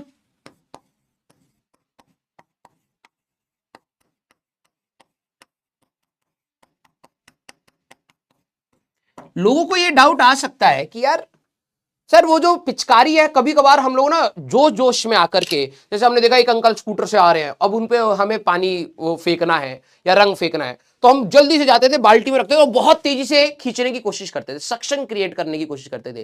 तो सर बहुत तेजी से खींचते थे ना तो खिंचता ही नहीं था, बहुत हार्ड हो जाता था। आराम से अगर धीरे धीरे कर रहे हैं तो कंपेरेटिवली जल्दी हो जाएगा, लेकिन अगर हम एक्साइटमेंट में करते थे तो जल्दी मूव नहीं करती गैस ऐसी है कि अगर मान लो बेटा, अगर गैस को तुम धीरे धीरे चेंज करोगे तो वो आसानी से होगी, और अगर जल्दी चेंज करोगे तो वो आसानी से नहीं होती है, भले ही वो एक्सपेंशन की बात हो, भले ही वो कंप्रेशन की बात हो, ठीक है। जैसे मान लो कि आपके पास कान, अगर आप देखें तो हमारे पास कहते हैं ना कि कान के ऊपर थप्पड़ नहीं मारना चाहिए। क्यों? क्योंकि क्या होता है कि यहां पर आपका एक कान का एंट्री पॉइंट है, और इसमें जो भी गैस अगर आपकी पड़ गई, ठीक है, आपको एक अलग सा दर्द होता है। ऐसा क्यों हुआ? नॉर्मल अगर कोई फूंक मारे तो कोई दिक्कत नहीं है, ऐसे कर दे तो कोई दिक्कत नहीं है, हवा तो वही है। एक्चुअली में होता क्या है कि जो सडन प्रोसेस होता है ना, गैस सॉलिडिफाई के बिल्कुल सॉलिड के जैसे बिहेव करना स्टार्ट कर देती है, ठीक है। उसकी जिसकी ज्यादा सडन प्रोसेस मतलब एडियाबैटिक प्रोसेस, ठीक है। याद रखना कि अगर मैं एडियाबैटिक की बात कर रहा हूं तो सडन प्रोसेस में बल्क मॉडुलस ज्यादा है, कंप्रेसिबिलिटी कम है, तुम कंप्रेस और इलोंगेट जल्दी नहीं कर पाओगे, है ना। जैसे मान लो एक बेड है, उसकी कंप्रेशन अच्छी है तो कंप्रेसिबिलिटी यार बड़ी मस्त है, तू जमीन पर सोएगा, यार ये कंप्रेस नहीं हो रहा, कंप्रेसिबिलिटी कम है जमीन की।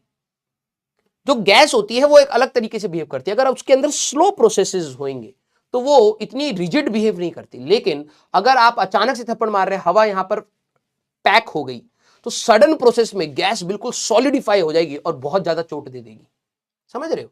तो हमारे पास एडियाबैटिक प्रोसेस, सडन प्रोसेसेस में गैस, तुम अचानक से गैस को कंप्रेस करने की कोशिश करो, गैस सॉलिडिफाई कर जाएगी। बिल्कुल सॉलिडिफाई करने का मतलब ये नहीं कि पत्थर बन जाएगी, वो बिल्कुल सॉलिड के जैसे बिहेव करेगी, अचानक से अपने अंदर कंप्रेशन नहीं आने देगी और अचानक से अपने अंदर एक्सपेंशन भी नहीं होने देगी। स्लो करवाओगे तो वो मान जाएगी, ठीक है। अब हमारे पास दो चीजें बची हैं, ठीक है, तीन चीजें बची हैं, इसके बारे में देख लेते हैं। मिक्सचर ऑफ गैसेस, इसके ऊपर जेई में भर भर के सवाल है। तीसरा इंपॉर्टेंट पॉइंट है मिक्सचर ऑफ गैसेस।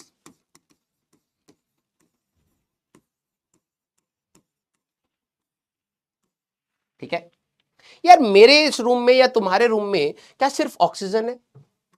नहीं सर, हमारे रूम में तो ऑक्सीजन भी है, नाइट्रोजन भी है, कार्बन डाइऑक्साइड भी है, कार्बन मोनोऑक्साइड भी है, हाइड्रोजन भी है, हीलियम भी है, बहुत सारी सर हमारे रूम में ही गैसेस है। मीथेन भी हो सकती है, पेट खराब है तुम्हारा, ठीक है। तो मिक्सचर ऑफ गैसेस, अब जरा ध्यान सुनना, अगर मेरे को यह बात पता है, ध्यान सुनना, एक मेरे पास है चैम्बर, एक कंटेनर है, क्योंकि गैस को तो देखो तुम कंटेनर में ही रोक पाओगे ना यार। एक हमारे पास एक कंटेनर है, ठीक है, इसमें मैंने दो गैसेस को मिक्स करने की कोशिश करी। मैं मिक्सचर ऑफ द गैसेस करूंगा, लेकिन नॉन रिएक्टिंग गैसेस हैं। ऐसा नहीं कि दो गैसेस को डाला, आपस में रिएक्ट करके कुछ और बना के बैठ गए, कंपाउंड सॉलिडिफाई कर गए, रिएक्शन इनके बीच में नहीं हो रहा, नॉन रिएक्टिंग गैसेस हैं। तो दो मैं इसमें दो गैसेस ले रहा हूं, ठीक है। इधर से गैस हम लोगों ने डाली है, टेम्परेचर T है, N1 है उसके नंबर ऑफ मोल्स, उसके डिग्री ऑफ फ्रीडम आप मान लीजिए F1 है, गामा 1 है, इसका CV1 है, ठीक है, उसी में डिग्री ऑफ फ्रीडम भी आ जाएगा, ठीक है, इसका CP1 अलग है और इसका गामा 1 अलग है।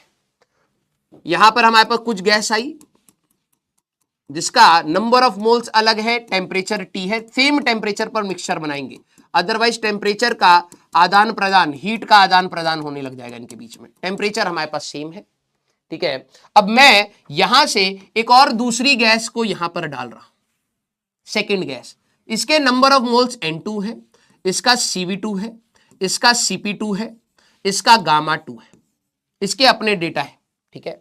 इसमें अब हमारे पास क्या है, दूसरी गैस हम लोगों ने यहां पे डाल दी है ये,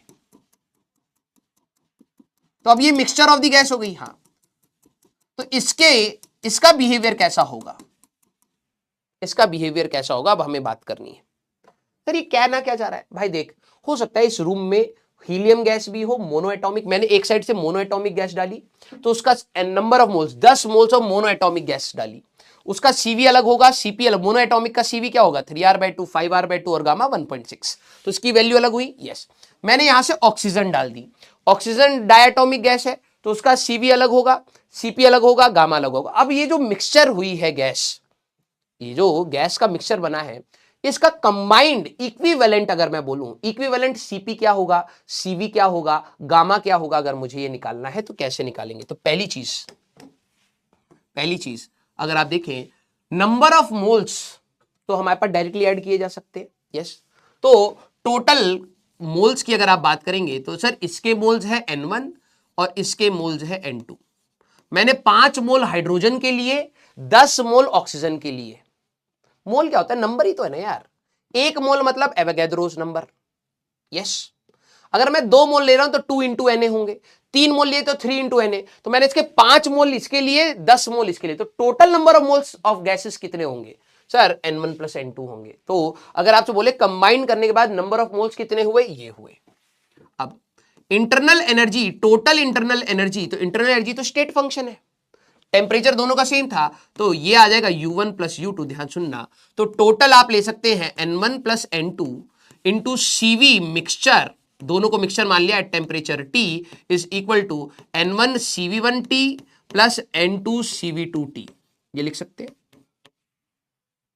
सर, डेल्टा T होता था ना, याद करिए इंटरनल एनर्जी टेम्परेचर का फंक्शन है, जैसे जैसे आपका टेम्परेचर चेंज होगा वैसे वैसे इंटरनल एनर्जी का चेंज, हम डेल्टा U कहते हैं NCV डेल्टा T, और U की वैल्यू क्या आई थी, law of equipartition of energy से, NFRT/2, टेम्परेचर पर डिपेंडेंट था। तो मैंने कहा अगर दोनों का टेम्परेचर, इसका भी टेम्परेचर T है, इसका भी टेम्परेचर T है, सर अगर नहीं होगा तो हीट का आदान प्रदान होगा, तो ये फॉर्मूले वैलिड नहीं होंगे और आपसे सेम टेम्परेचर की ही बात करी जाएगी।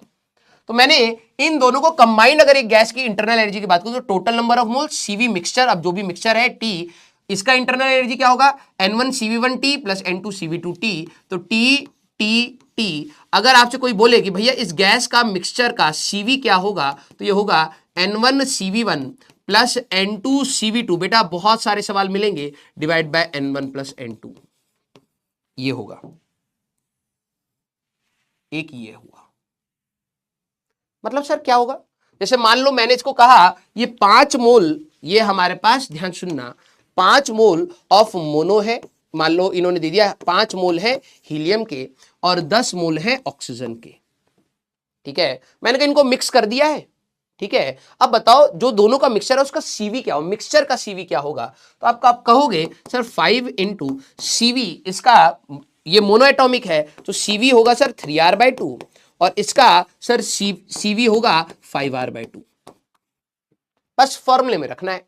तो sir 5 into 3r/2 plus 10 into 5r/2 divided by sir 5 + 10, बस मिक्सचर का CV आ जाएगा।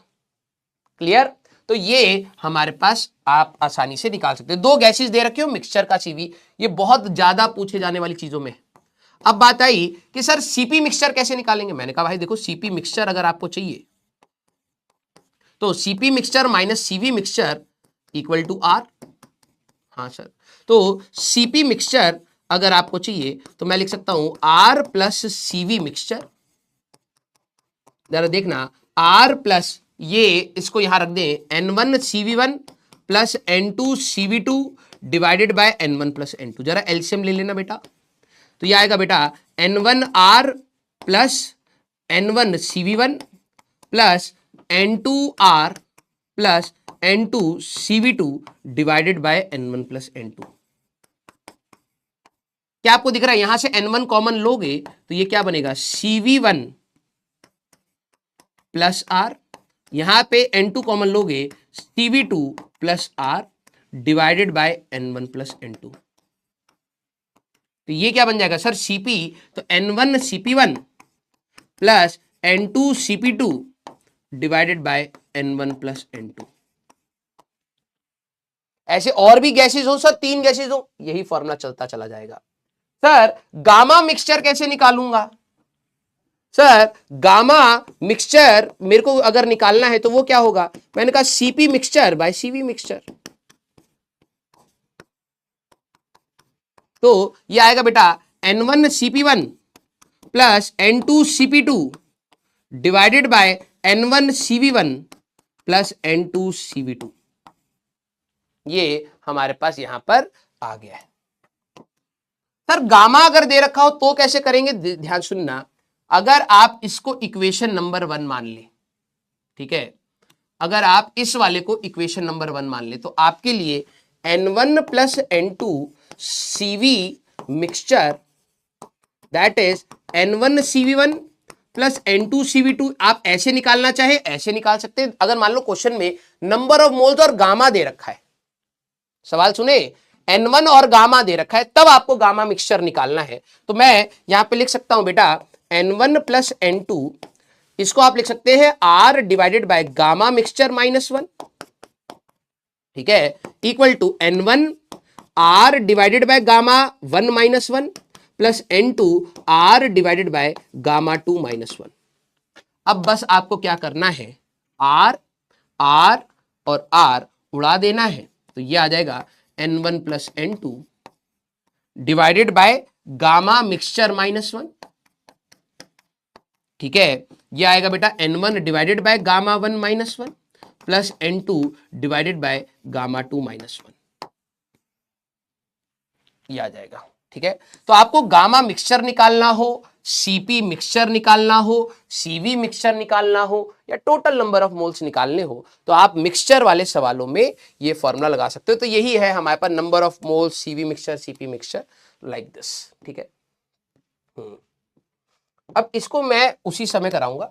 अब टाइम क्या हो गया, हाँ, तो मैं कोशिश करता हूं, या इसको पहले, इससे पहले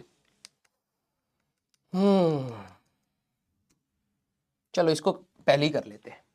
इसको आप ना अपना एग्जाम्पल मान के चलना, ठीक है, इसको आप सभी लोग एक एग्जाम्पल मान करके चलना, फिर आपको अपने आप चीजें यहां पर समझ आ जाएंगी। ठीक है, तो यहां पर हमारे पास क्या है बेटा, एक मैं आपको P और V का यहां पर ग्राफ दे देता हूं। मान लेते बेटा हमारे पास यहां पर जो प्रेशर और वॉल्यूम की जो डेटा है ना, उसको ले लेते हैं सो दैट आसानी रहेगी। तो मान लेते हैं यहां पर ये वॉल्यूम का हमारे पास है, ठीक है, ये और ये कुछ इस तरीके से है।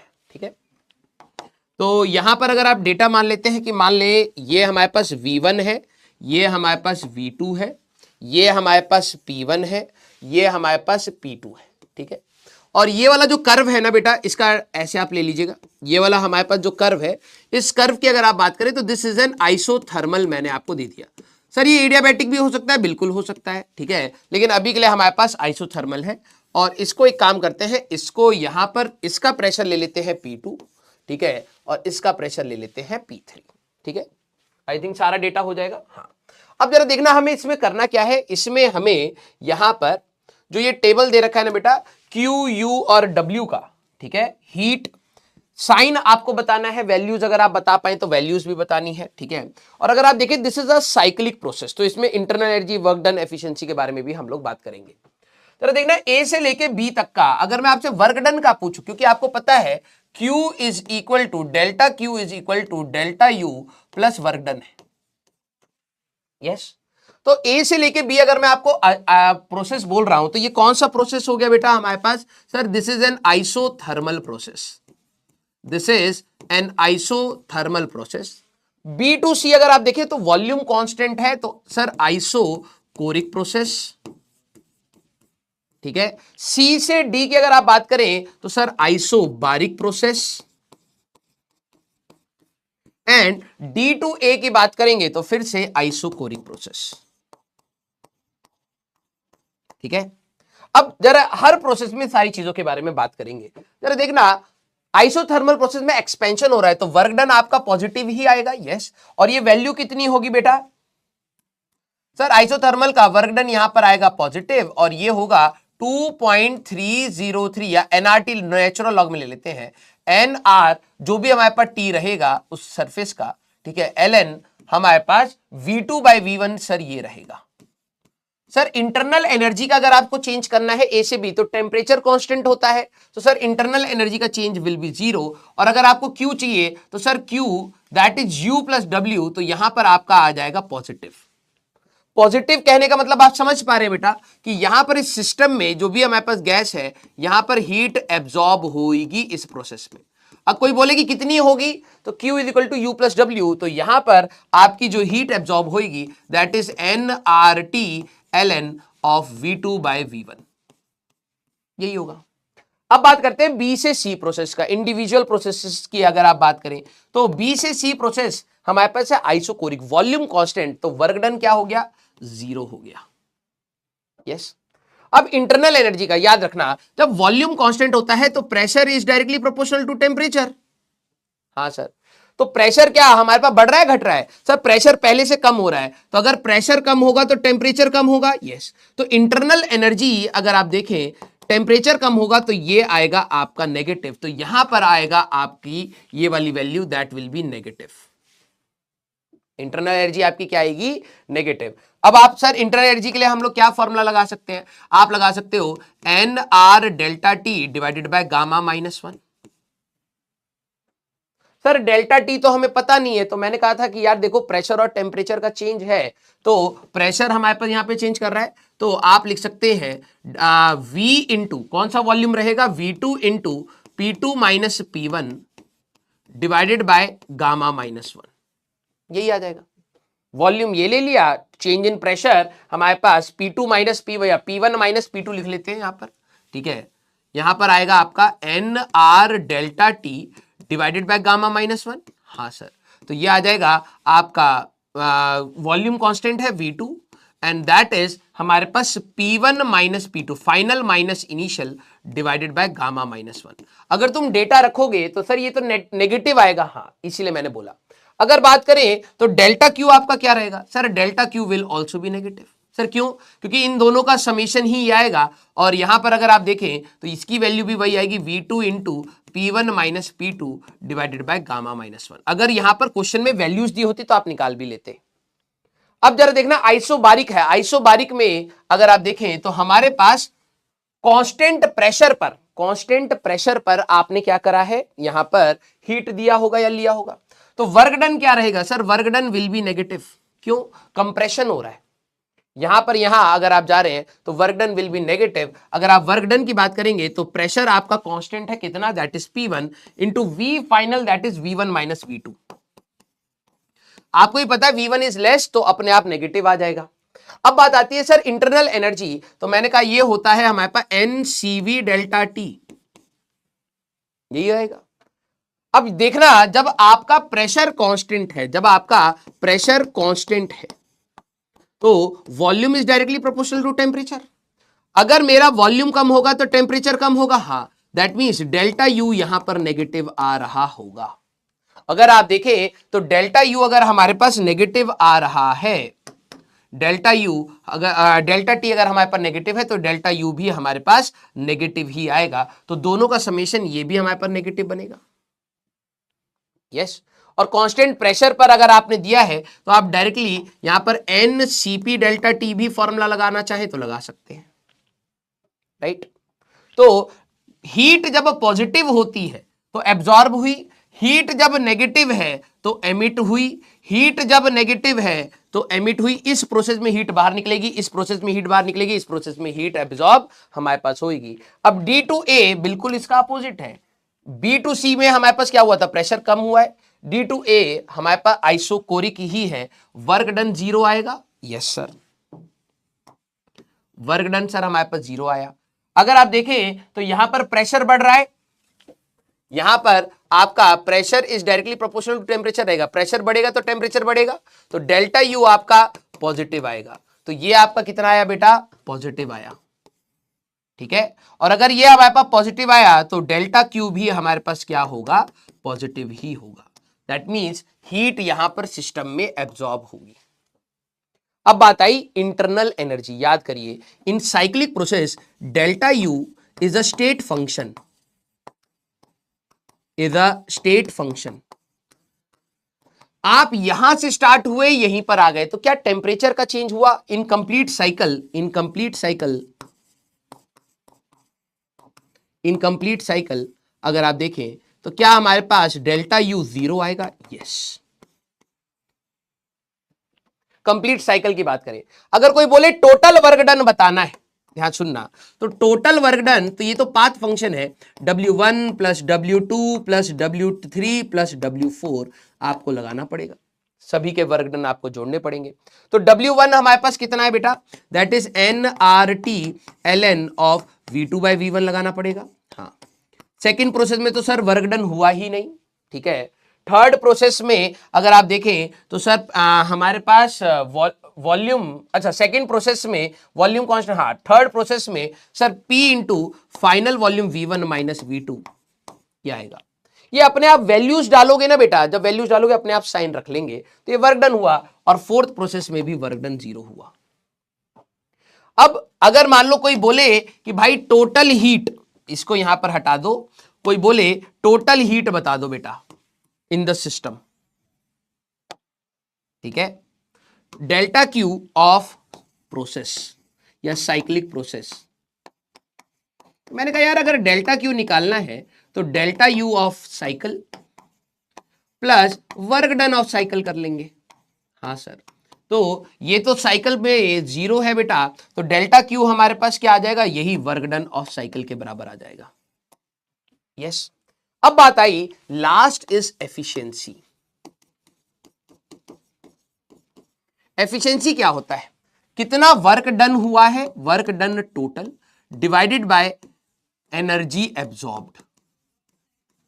जैसे मान लो बेटा आप 10 जूल्स की एनर्जी एब्जॉर्ब कर रहे हैं, 10 जूल का वर्क डन कर रहे हैं, तो आपकी एफिशिएंसी क्या हो जाएगी सर, 100%। अगर मान लो आपने 10 जूल का खाना खाया और 5 जूल की ही आपने वर्क डन करी, तब आपकी एफिशिएंसी क्या होगी सर, 50%, है ना। तो कभी भी आपको एफिशिएंसी निकालनी है तो टोटल वर्क डन देखना है, पूरे साइकिल का work done total in cycle कितना है, ध्यान रखना, और एनर्जी एब्जॉर्ब्ड देखनी है। कुछ बच्चे क्या करते हैं, टोटल कहेंगे सर वर्क डन ये है और हीट ये है तो 1 आ जाएगा। अबे हमेशा 1 थोड़ा आएगा, इस प्रोसेस में हीट एब्जॉर्ब किधर हुई है, इस वाले प्रोसेस में, और हीट एब्जॉर्ब किस वाले, ये तुम्हें डिटेक्ट करना पड़ता है कौन से प्रोसेस में हीट एब्जॉर्ब हुई, जहां सर क्यू पॉजिटिव होगा, इस वाले में और इस वाले में, बस। और वर्क डन टोटल लेना है, तो ध्यान सुनना, वर्क डन ऑफ ए से B, B to C, C to D, D to A, और हीट जिनमें आपने सिर्फ एब्जॉर्ब करी, तो आपको डिटेक्ट करना पड़ता है हर प्रोसेस में हीट एब्जॉर्ब हो रही है या एमिट हो रही है। तो यहां क्या रहेगा, एफिशिएंसी की अगर आप बात करेंगे तो इस केस में रहेगा 2.303 nRT ln of V2 by V1 plus P into V1 minus V2, ये अपने आप साइन रख लेंगे जब आप वैल्यू रखोगे, डिवाइडेड बाय हीट एब्जॉर्ब कौन कौन से प्रोसेस की है बेटा, हीट एब्जॉर्ब प्रोसेस में है, ए से बी में है और डी टू ए में है, ए से बी एंड डी टू ए, ठीक है, हो गया बस, ठीक है। तो अगर आपको एफिशिएंसी यहां पर निकालनी है तो ए से बी का हीट आपको पता ही है, वो तो सर उसी के बराबर है। यहां पर आपका डी से ए वाली बात है, तो ये आपका कितना आ जाएगा बेटा हमारे पास यहां पर 2.303 एंड, या फिर आप डेटा हम लोग क्वेश्चन में कर लेंगे, ठीक है, अभी मैम का एक क्लास है, ठीक है। तो याद रखना हीट हम लोगों को सिर्फ एब्जॉर्ब वाली रखनी है, यहां पर जो आपने हीट निकाली है वो टोटल है, ये भी है, ये भी है, ये भी है, ये भी है, this is your net heat, ठीक है। जब भी आपको एफिशिएंसी निकालनी होगी तो याद रखना जिन प्रोसेस में एब्जॉर्ब हुई है बस उसी की हीट रखनी है, ठीक है। तो अभी मैं यहां पर ही छोड़ देता हूं, अगली क्लास में मैं समरी से स्टार्ट करूंगा, आप लोग रिवाइज करके आएंगे और जब मैं समराइज करूंगा तो आपको चीजें पकड़ में आनी चाहिए। और पॉलीट्रॉपिक प्रोसेस भी हम लोग अगली क्लास में ही देख लेंगे, ठीक है। तो यहां तक रख रहे हैं, अगली क्लास में हम लोग रिवाइज करेंगे सबसे पहले, फिर करेंगे। तो आपका भी काम क्या बना, पहले एक बार रिवीजन कर लीजिएगा बेटा, सो दैट जब हम लोग रिवाइज करें तो आपको पकड़ में आ जाए and then we will go in the questions, ठीक है। तो फिर मिलते हैं बेटा हम लोग नेक्स्ट क्लास में, till then tata bye bye, take care, पढ़ते रहिए और मचाते रहिए।